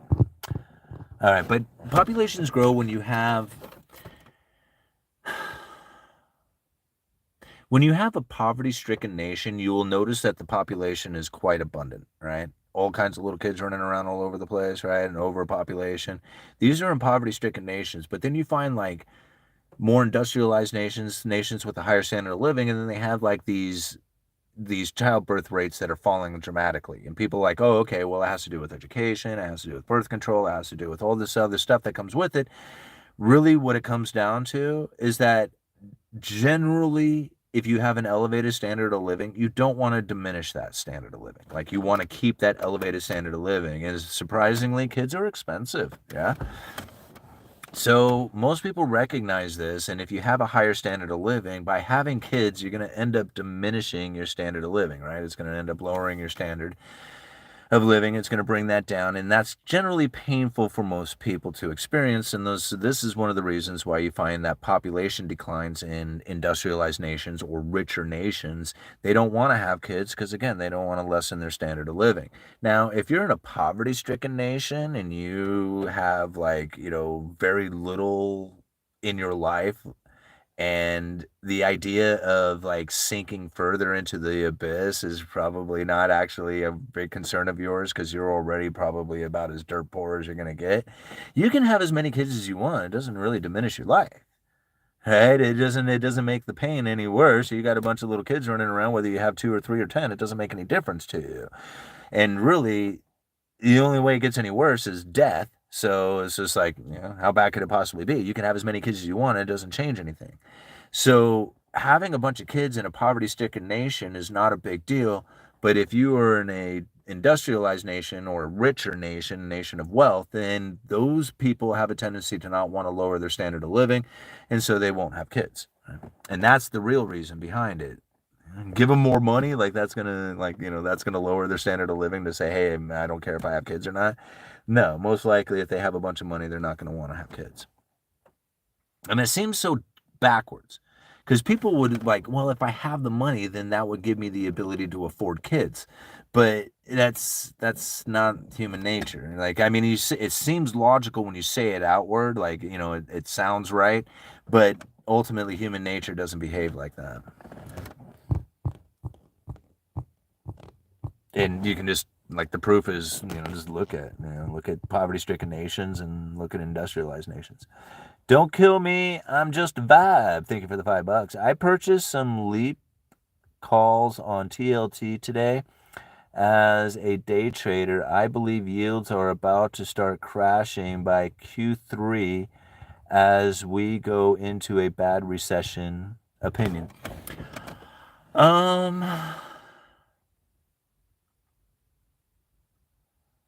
I don't know. I honestly don't think that we are going to be facing a bad recession.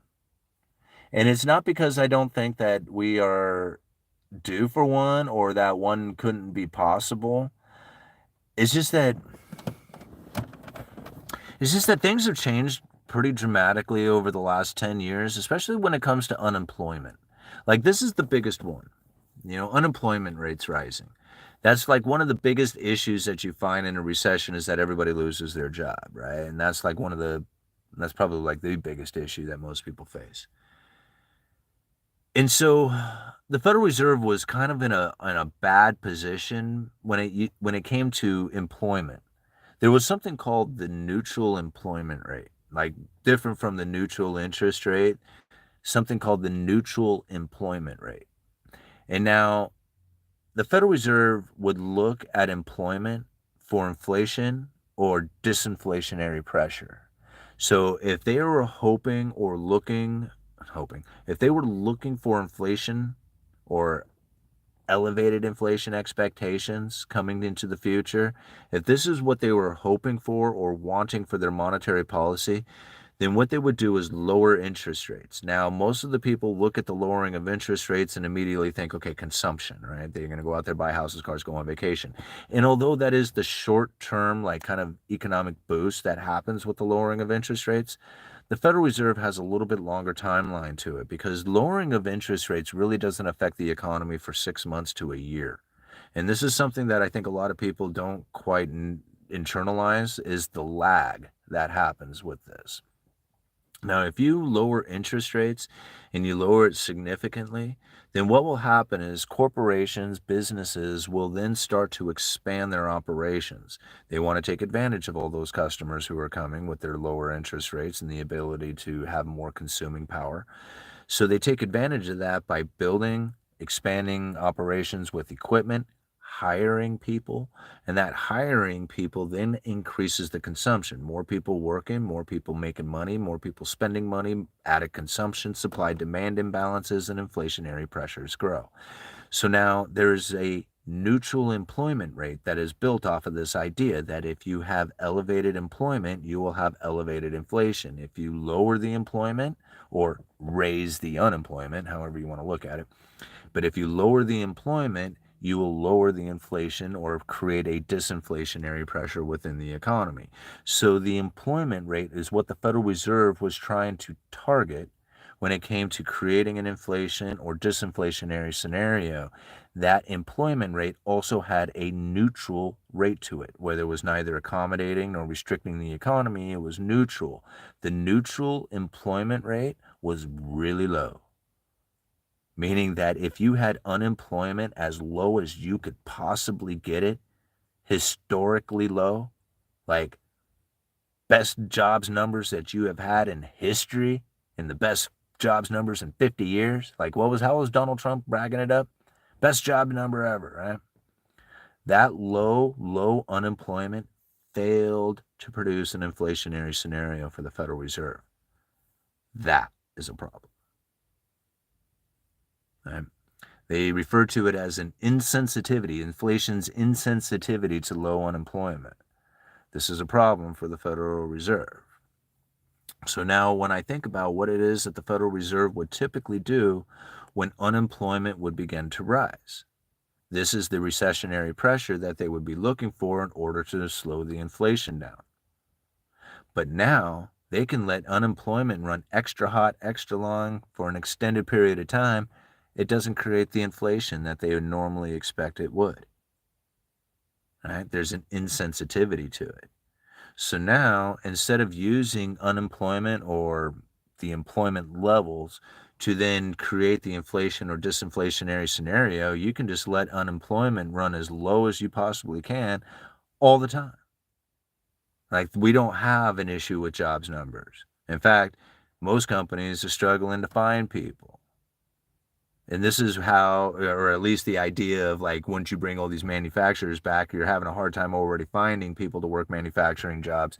Where are all these people going to come from? See, this is one of the questions that are out there. Well, we have these historically low unemployment numbers. Even still now, they're still very low. So now I think about that from the Federal Reserve's position of it, is that if you were looking for a position in which that you could create an inflationary scenario, but raising and lower the unemployment part of it was no longer your concern to create that sort of environment, well, then you could just keep it low all the time without ever trying to create a situation in which that unemployment would rise to try and prevent the inflationary scenario from happening, right? You already know that low unemployment doesn't create inflation. It's a whole different world. Now, this is something that's fairly new. Like the Federal Reserve never really experienced this sort of thing up until like the end of the Obama administration. And that's when it really started to happen. It was like, man, we got historically low unemployment and we don't have inflation. Like, where the hell's the inflation? Can't find it. Quantitative easing 1, 2, 3, and 4. Low unemployment. No inflation. Uh-oh. So now there's a new attitude that can take place. Unemployment can just stay low all the time. It never has to rise. Even if it does, right, it doesn't rise significantly like we are experiencing right now. I mean, typically you would have seen unemployment rising dramatically, but here we have more job opportunities and less people to fill them. Where's the unemployment going to rise from? Even if you lose your good job at the zombie corporations, there's plenty of work over in the service industry. It's a different world that we now live in. I don't think the recessions are going to look like they used to. I think they're going to be like recessionless recessions. The bailouts are going to happen preemptively. You know, they're like much like COVID. COVID was a preemptive bailout by far. Oh gosh. All these comments, my goodness. All right, the Federal Reserve says right on their website, they don't print money. Yeah, I mean, it's kind of a loose term that people use for the creation of digital digits that are on the computer screen. What they are doing is they're creating liabilities. They have a balance sheet just like anybody else does with assets on one side and liabilities on the other. The liabilities are all the bank reserves and money and printed money and all the stuff that we use. Right? So understanding that most of the money that we experience or what we call money doesn't really actually exist anywhere other than in computers. All right, dude, seriously, $5. Thank you so much. If everyone paid off their student debts, would it make a difference, do you think? Well, yeah, absolutely. Like, you think about it, the government has assets and liabilities, right? So on one side they have liabilities, on the other side they have assets, just like any balance sheet. On the asset side, they have student loan asset-backed securities. These are the assets. If those assets were to be paid back, so the students paid back all their loans plus the interest rates, that is basically offsetting the liabilities that the government has. So if you start paying back the asset, right, or if you start paying back the loan, the asset is now offsetting the liabilities and lowering the liabilities on the government's balance sheet. So yeah, like, would it make a difference? Absolutely it would. Yeah. It would lower the liability side of the United States government. Not saying that they would lower the liability. I'm just saying it could, like if you were to pay off the student loans and then it would offset the liabilities. What Simon said is true. They create money or remove it by buying and selling treasury securities and a few types of securities. Yeah. All right, they need the debt. That's where money is made.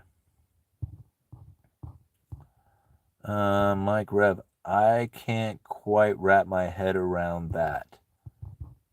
About the student loans? Student loans have crippled our youth. Yeah, I kind of agree with that. China doesn't own most. Japan owns more. Oh, you're talking about the debt issuance? Yeah, Japan owns the most. But you know what's funny is that people talk about how like everybody's getting out of U.S. Treasury debt. I find that very, very incorrect thinking. If you put in Treasury debt held held by foreign countries, foreign investors. There we go.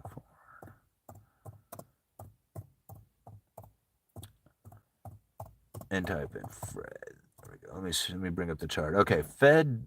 Here we go. Federal debt held by foreign and international investors. Now, this is the max chart, right? Let me spin it around. I don't know if you guys can be able to see that or not, right? But that's the max chart. And of course, like my video's reversed here because the YouTube app screws it up. But that's the chart. It shows it on it's just constantly climbing. Let me take it back to a 5-year. This is a 5-year chart of foreign holdings of U.S. Treasury debt. And you can see there's a little drop that had taken place just recently. This is what everybody's freaking out about. But, you can see a few years back, there was like a huge drop in the amount of foreign holdings of U.S. Treasury debt. I mean, far more than what has taken place just recently. So understanding that the foreign holdings of U.S. Treasury debt is in no way, shape, or form dropping. I mean, you can see it is just like, it's higher now than it's ever been, with just a tiny, tiny little pullback that has happened. And these pullbacks happen fairly regularly.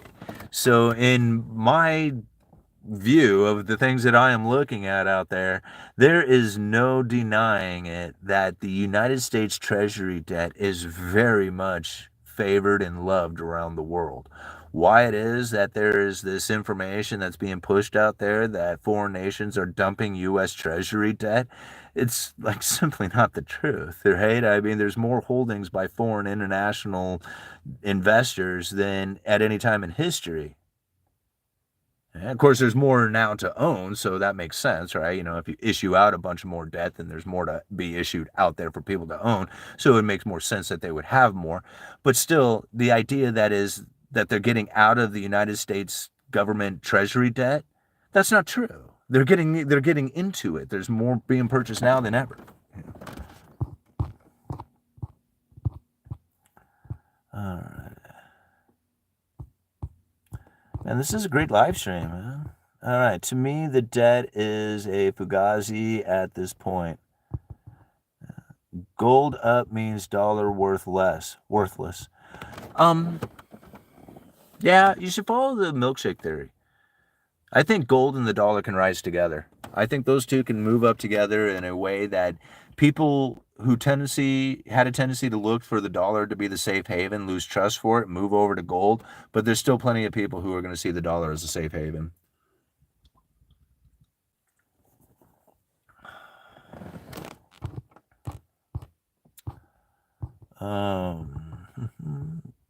I think it's nuts. Fugazi is a normal term now. I wish more people knew the brand instead. Dollar milkshake theory is plus. Yeah, it is. I mean, I'm like a huge fan of Brent Johnson's dollar milkshake theory. Jeff Snyder and Brent Johnson, probably like some of my two favorite guys out there when it comes to dollar theory and what's going on out there.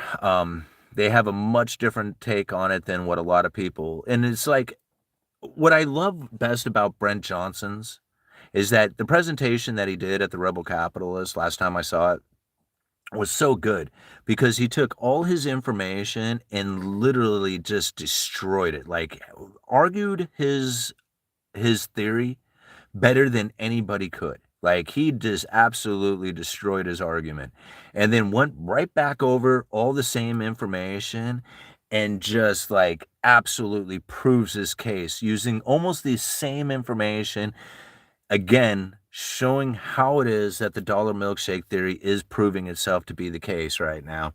It was such a good presentation, like, to literally annihilate his own argument, but then come back even stronger with it to essentially destroy any capabilities of debating it. Like, I mean, you can't debate him. His arguments against his theory are better than what anybody else could possibly come up with. And then he proves his case on top of it after debating against his own argument. It was such a brilliant presentation. So good to see.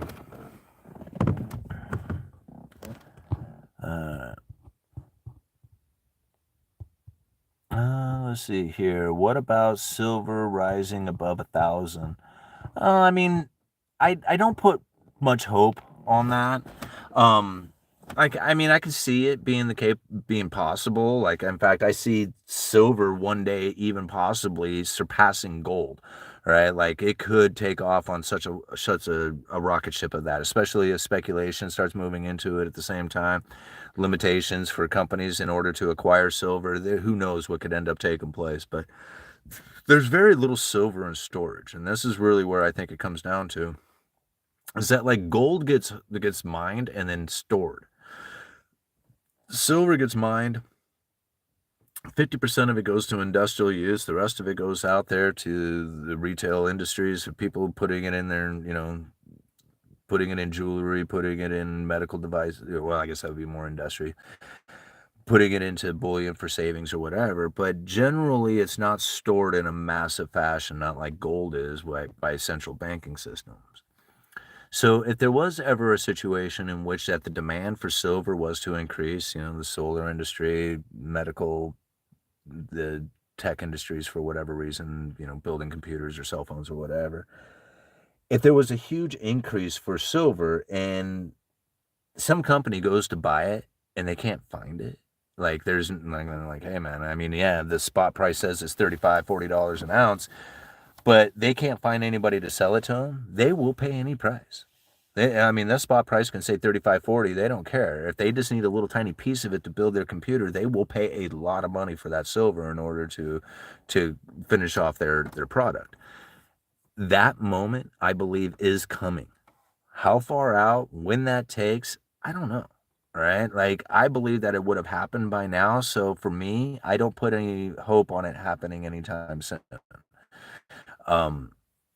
If it does happen, hey, awesome. I hope to be in a good position to take advantage of something like that. But for the most part, the paper manipulation game that keeps silver suppressed, I don't see that ending. Like, I tried jumping on the game back with Max Kaiser, back in 2011. We were going to crash JP Morgan, buy silver campaign, send silver to $500 an ounce and destroy JP Morgan's silver short position. I was like on board. I'm like, yeah, let's do it, man. It turned out to be a pump and dump scheme. Max Kaiser was selling silver coins with his face on it, $50 an ounce. It fell all the way down into the teens. We didn't crash JP Morgan. The only person who got burned was me. All right? I don't think Max Kaiser got burned. I don't think JP Morgan got burned. I don't think any of the silver suppliers got burned. But here I was, had absolutely no clue of what was going on, broke as could be, dumping all my money into silver bullion, thinking that the whole dollar system was going to crash and that everybody was going to be crying their eyes out and I was going to be singing a happy dance on my box of silver because I was the smartest person in the world. Turned out that, no, completely opposite. Went the other way. Went from $50 an ounce all the way down into the teens, and I look back on that and I went like, man, what was I doing? I thought it was the end. I thought dollar was going to fail. I thought we were crashing JP Morgan. I thought it was going to $500 an ounce. I thought that this was going to give me a better life. Didn't do any of that for me. I was so frustrated. So frustrated. I'm thinking, man, I don't have this in me. Right? I put all this money into this silver thinking that the dollar was going to fail and that this silver was going to provide me and my family with a better way of life, and it didn't do anything but deteriorate me because it took so much opportunity away.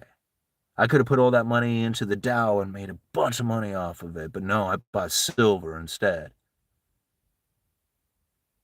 Yeah. So upset with that.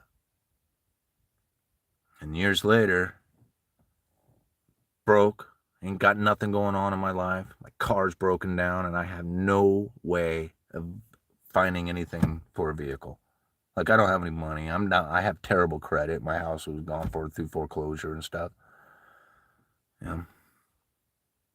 But I had a box of silver left over from the day. Yeah. Bought all that silver, thinking that I was going to be crashing JP Morgan. called up my buddy. Said, hey, man, you got a Tahoe for sale still? He says, yep. So you can let me trade silver for it? He says, oh, you know it. So you drive it up here? He says, I'll be up there in a little bit. And he came up, he signed the title over to me, and I handed him 162 ounces of silver, and I had wheels again. And I thought to myself, man, I will never be without this insurance policy ever. Right? Silver is a beautiful insurance policy. It totally saved me that day. And it's done it more than once. You know, a few years later, I was able to trade 75 ounces and 1,000 ounces, or $1,000 and 75 ounces of silver for a different vehicle. It was to the same dude. Just recently, I used 100 ounces of silver to secure a loan to buy a Suburban. And the guy that I traded it to, he says he's not in any hurry to get the money back. I mean, we made a deal on what I was going to buy the bars back from him, buy them, a little bit at a time. He said, whenever. Because I know once he put that silver in his hand, he started clinking them 10-ounce bars together. He was like, man, that's pretty cool. Damn right, it's pretty cool. Right? See, silver is a very, very unique thing. And most people end up putting an expectation on it, on something it just simply can't do. But when you don't put your expectations on it, and your only expectation is that it's just an insurance policy to keep me separated from that third-party claim so that I have something that I can protect, something that is in my possession, something that I don't have to worry about anybody else dealing with, it's only me. There's not a whole lot else in the world that does that. It totally worked for me. And it's done it more than once. See, I tried to use it to protect me from inflation. No, it doesn't do that. Did it protect me from certain issues that I had come up in my life? Yeah, it totally did that. It's a wonderful insurance policy. That's what I use it for. I don't expect it to do anything. I'm pretty impressed with the gold. I have a few ounces of gold, and watching it run up to $3,500 an ounce, I was like, whoa, wow. That's incredible, to watch and see that happen. But again, I keep that pretty low. My excitement over is not like something I'm going to go out there and just sell. It's not for selling. It's for insurance. It's only in case of emergencies. Absolutes, What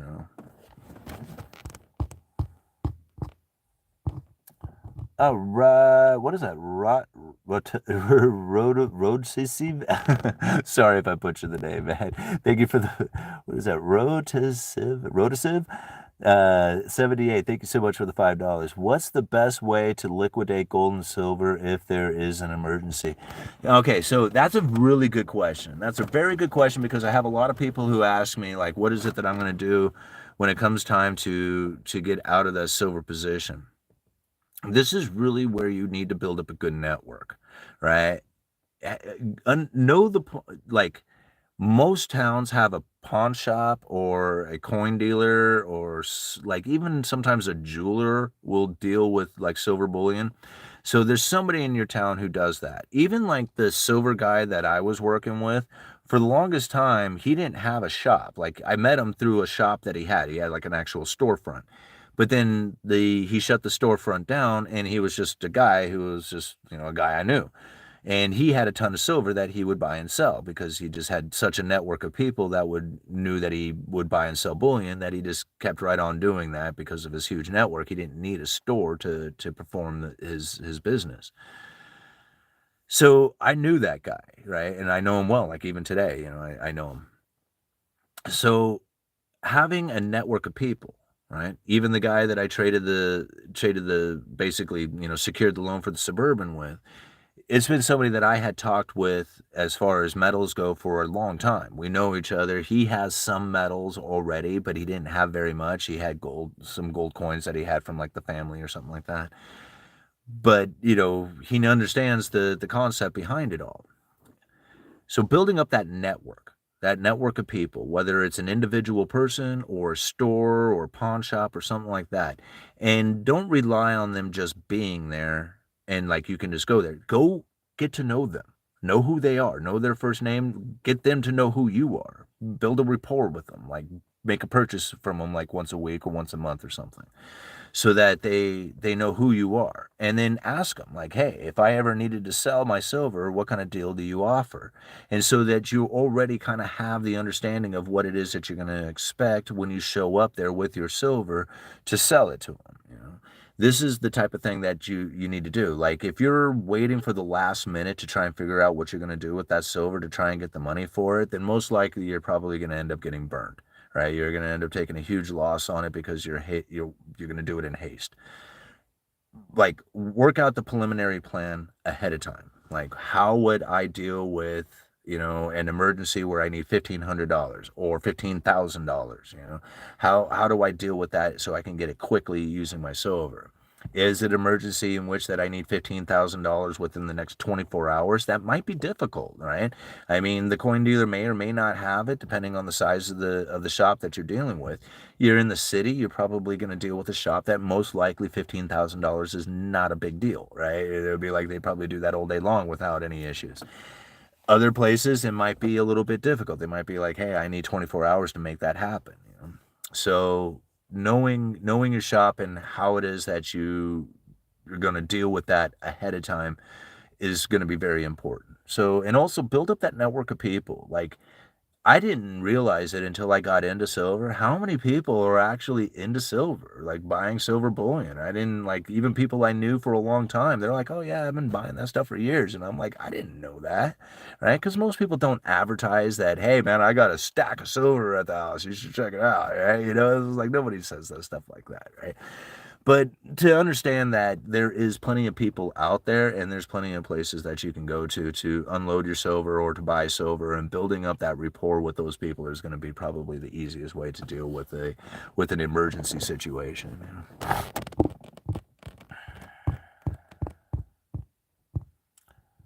All right.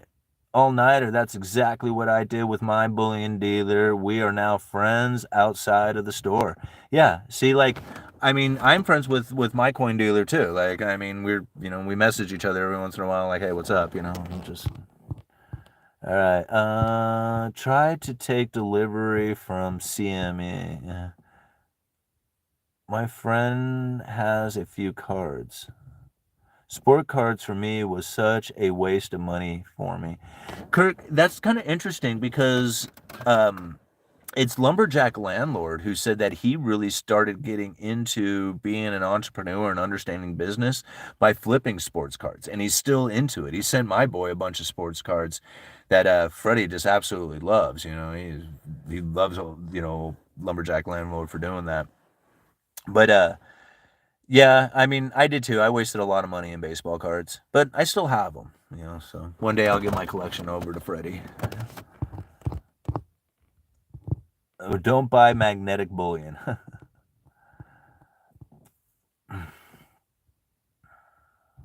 My Jerry Rice rookie card never paid the bills. All right, I have stupid stuff like video games and Star Wars Legos. Yeah, I don't know if those ones are going to quite do it, I mean, I have some pretty old stuff too that's kind of in the immature fashion. I have like the old Chevron cars. You remember, like, they were kind of like these cartoon looking Chevron characters, Chevron cars, and they sold them at the gas station. Anyway, I got a bunch of those still in the packages that never were opened and played with. So, I have a few silly things like that too. All right. Threw away all my cards when I was away at school. Oh, man, what a bummer. I wish I saved my Pokemon cards. Yeah. Mac has a bunch of those. What are the best silver coins in your opinion, or are they all the same in the end? David, no, there's differences. Like, when it comes down to buying silver bullion for the purchasing of the weight value of it, no, there's not a lot. There's not a lot of difference. It's essentially all the same silver when you melt it down. However, with that being said, when you have a government issue silver bullion, it has a tendency to carry a bit of a premium. For one, it's recognizable, so people don't question it, like, the purity of it or something of that nature. Like, most people look at a Silver Eagle or a Canadian Maple Leaf or the Mexican Libertad or, whatever, Philharmonics. they look at these particular coins and they have a higher premium to them because of that recognizable and purity guarantee that's behind it. So when it comes to government issue, that's a slightly better coin, if you want to call it better. I don't know if there's better is a good term for it, but it's, carries a little bit higher premium, so it carries a little bit more uniqueness to it and maybe a higher quality to it, even though it may not be that much of a quality difference when it comes to the purity of it. Just the fact that it's a government issue kind of carries that higher standard. But then you got the generic bullions, which are essentially the exact same thing. I mean, you buy something from the Sunshine Mint, you're like literally the Sunshine Mint. I got to tour the Sunshine Mint down in Nevada. Holy crap. You want to talk about a facility where there is some silver. I it's so hard to explain how much silver was in this facility. Just to give you an idea, there was about 12 of us who went on this tour, and it took almost 45 minutes to get through the security check. It wasn't quite 45 minutes, it was like 40 or so. But 12 of us had to go through the security check just to go into the facility where they were doing the minting. Now, the majority of what they do there at this facility is silver, but they do silver bullion for everybody, even other nations. All kinds of companies, nations, the casino, like everybody. They do bullion for everybody out there and all kinds of uniqueness, gifts, ones, like I said, government stuff. It's like everything is made at the Sunshine Mint, it seemed like. Now, they had pallets of 1,000-ounce bars. So if you can imagine a 1,000-ounce bar of silver, it's huge. It's like, it's heavy. It's huge, right? And it's this big giant brick of silver. Now, I saw these pallets with these bricks, these 1,000-ounce bars on them. And I would say like the average pallet had anywhere from maybe as few as 20 to as many as 50, 60 of these 1,000-ounce bars on each pallet. And there was, at least from what I could see, better than 200 pallets throughout this facility. It was so much silver, it was unreal. And that's not including the stuff that was in process that was being made. So it was so much to see there. Understanding that silver bullion and what it is as far as a 1-ounce coin really is no difference from any other silver coin that exists out there, or a silver bullion piece that's out there. There is absolutely no difference in it. They can smash an image on it and say, this is the only one that exists, right? And somebody out there is going to go like, I'll give you a premium. I will pay you more than what the silver is worth because it's a unique piece and it's the only one in existence. That right there is really only in the eye of the beholder. There's a weight value and then there's the rarity value. The rarity of it is a very unique market that I personally am just not that involved with. Like, I look at it and I am very intrigued by it. Numismatic values, gradings, you got mint states and stuff like that. There's all kinds of things to know about it. Is there a way that you can make a lot of money by buying, and holding on to numismatic coins? I'm sure there is. There's probably people out there who do quite well at that.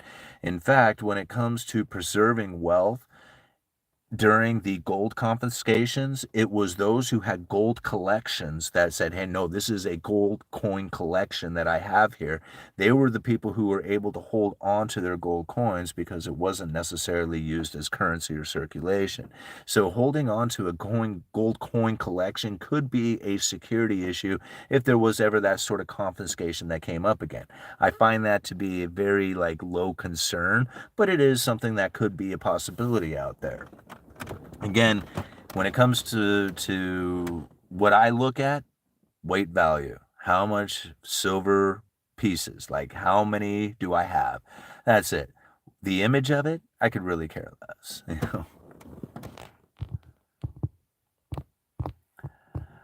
All right. 2 hours, 7 minutes into this, 262 people watching with 193 likes. Thank you so much for hitting that like button, everybody. What are we going to do here, guys? All right. Christ is king. Yes, he is, and sounds like something I don't want to link all at once. All right. By crystallized osmium. Silver eagles only come from U.S. mint and only available since 1986. 999 silver versus 90% piece. Yeah. Do you know the planchets themselves come from the Sunshine Mint? They're minted, you're right. They're actually minted at the U.S. Mint, but the planchets themselves are made by the Sunshine Mint. I wanted a slot machine.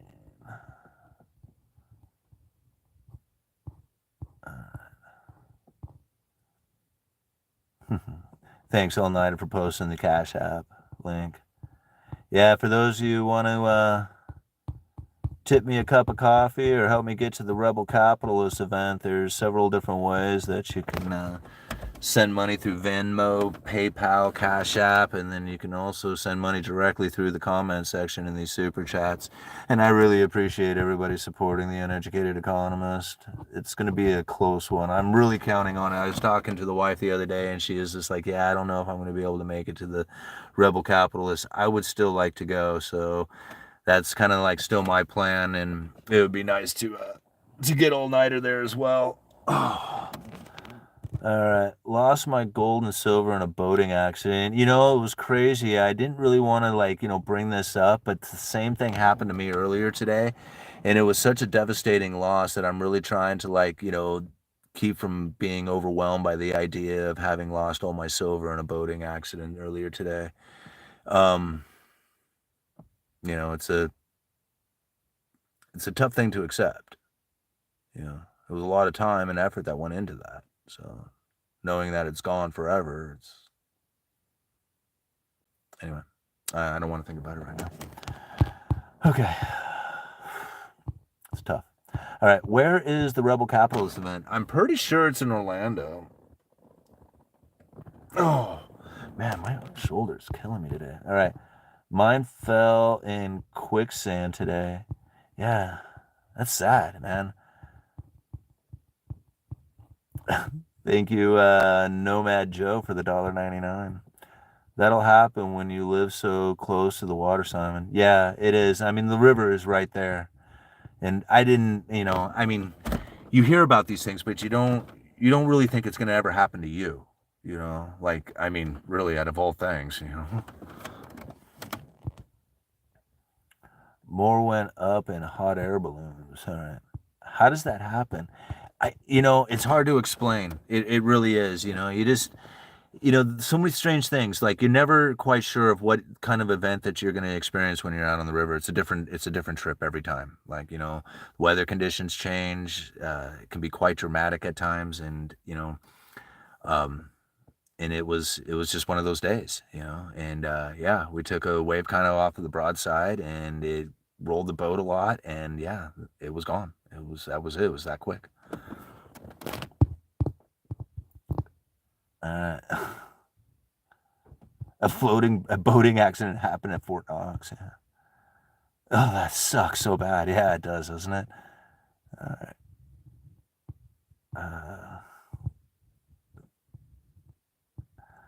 Boating is just more fun with precious metals on board. Yeah, it really is just the case, like a pirate ship. Yeah, right, All Nighter. What-eyed Willie's treasure. All right, playing pirate gets real expensive sometimes. It does, and that's the thing, we're up here, we're from Astoria, we try to relive the Goonies, One-eyed Willie's treasure, and it's just, it happens, and we got to move on. We got to move on from this. I hid my silver in a pot over the rainbow. It's safe. Future buried treasure. All right, guys, this was a lot of fun. That was a lot of fun joking around there towards the end too. But I think this is a good topic to bring up again, even though we probably should drop this and move on to something that's going to be more realistic to understanding what's taking place within the monetary policies in the economy.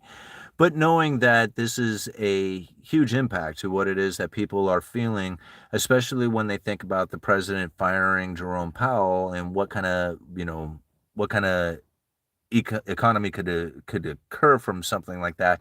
But just knowing that that's not even a possibility, it just makes you wonder, what is it that they were really trying to cover up, or what is it that they were trying to push out there, knowing that they were never going to be able to pull it off, So I think it was a good discussion to have.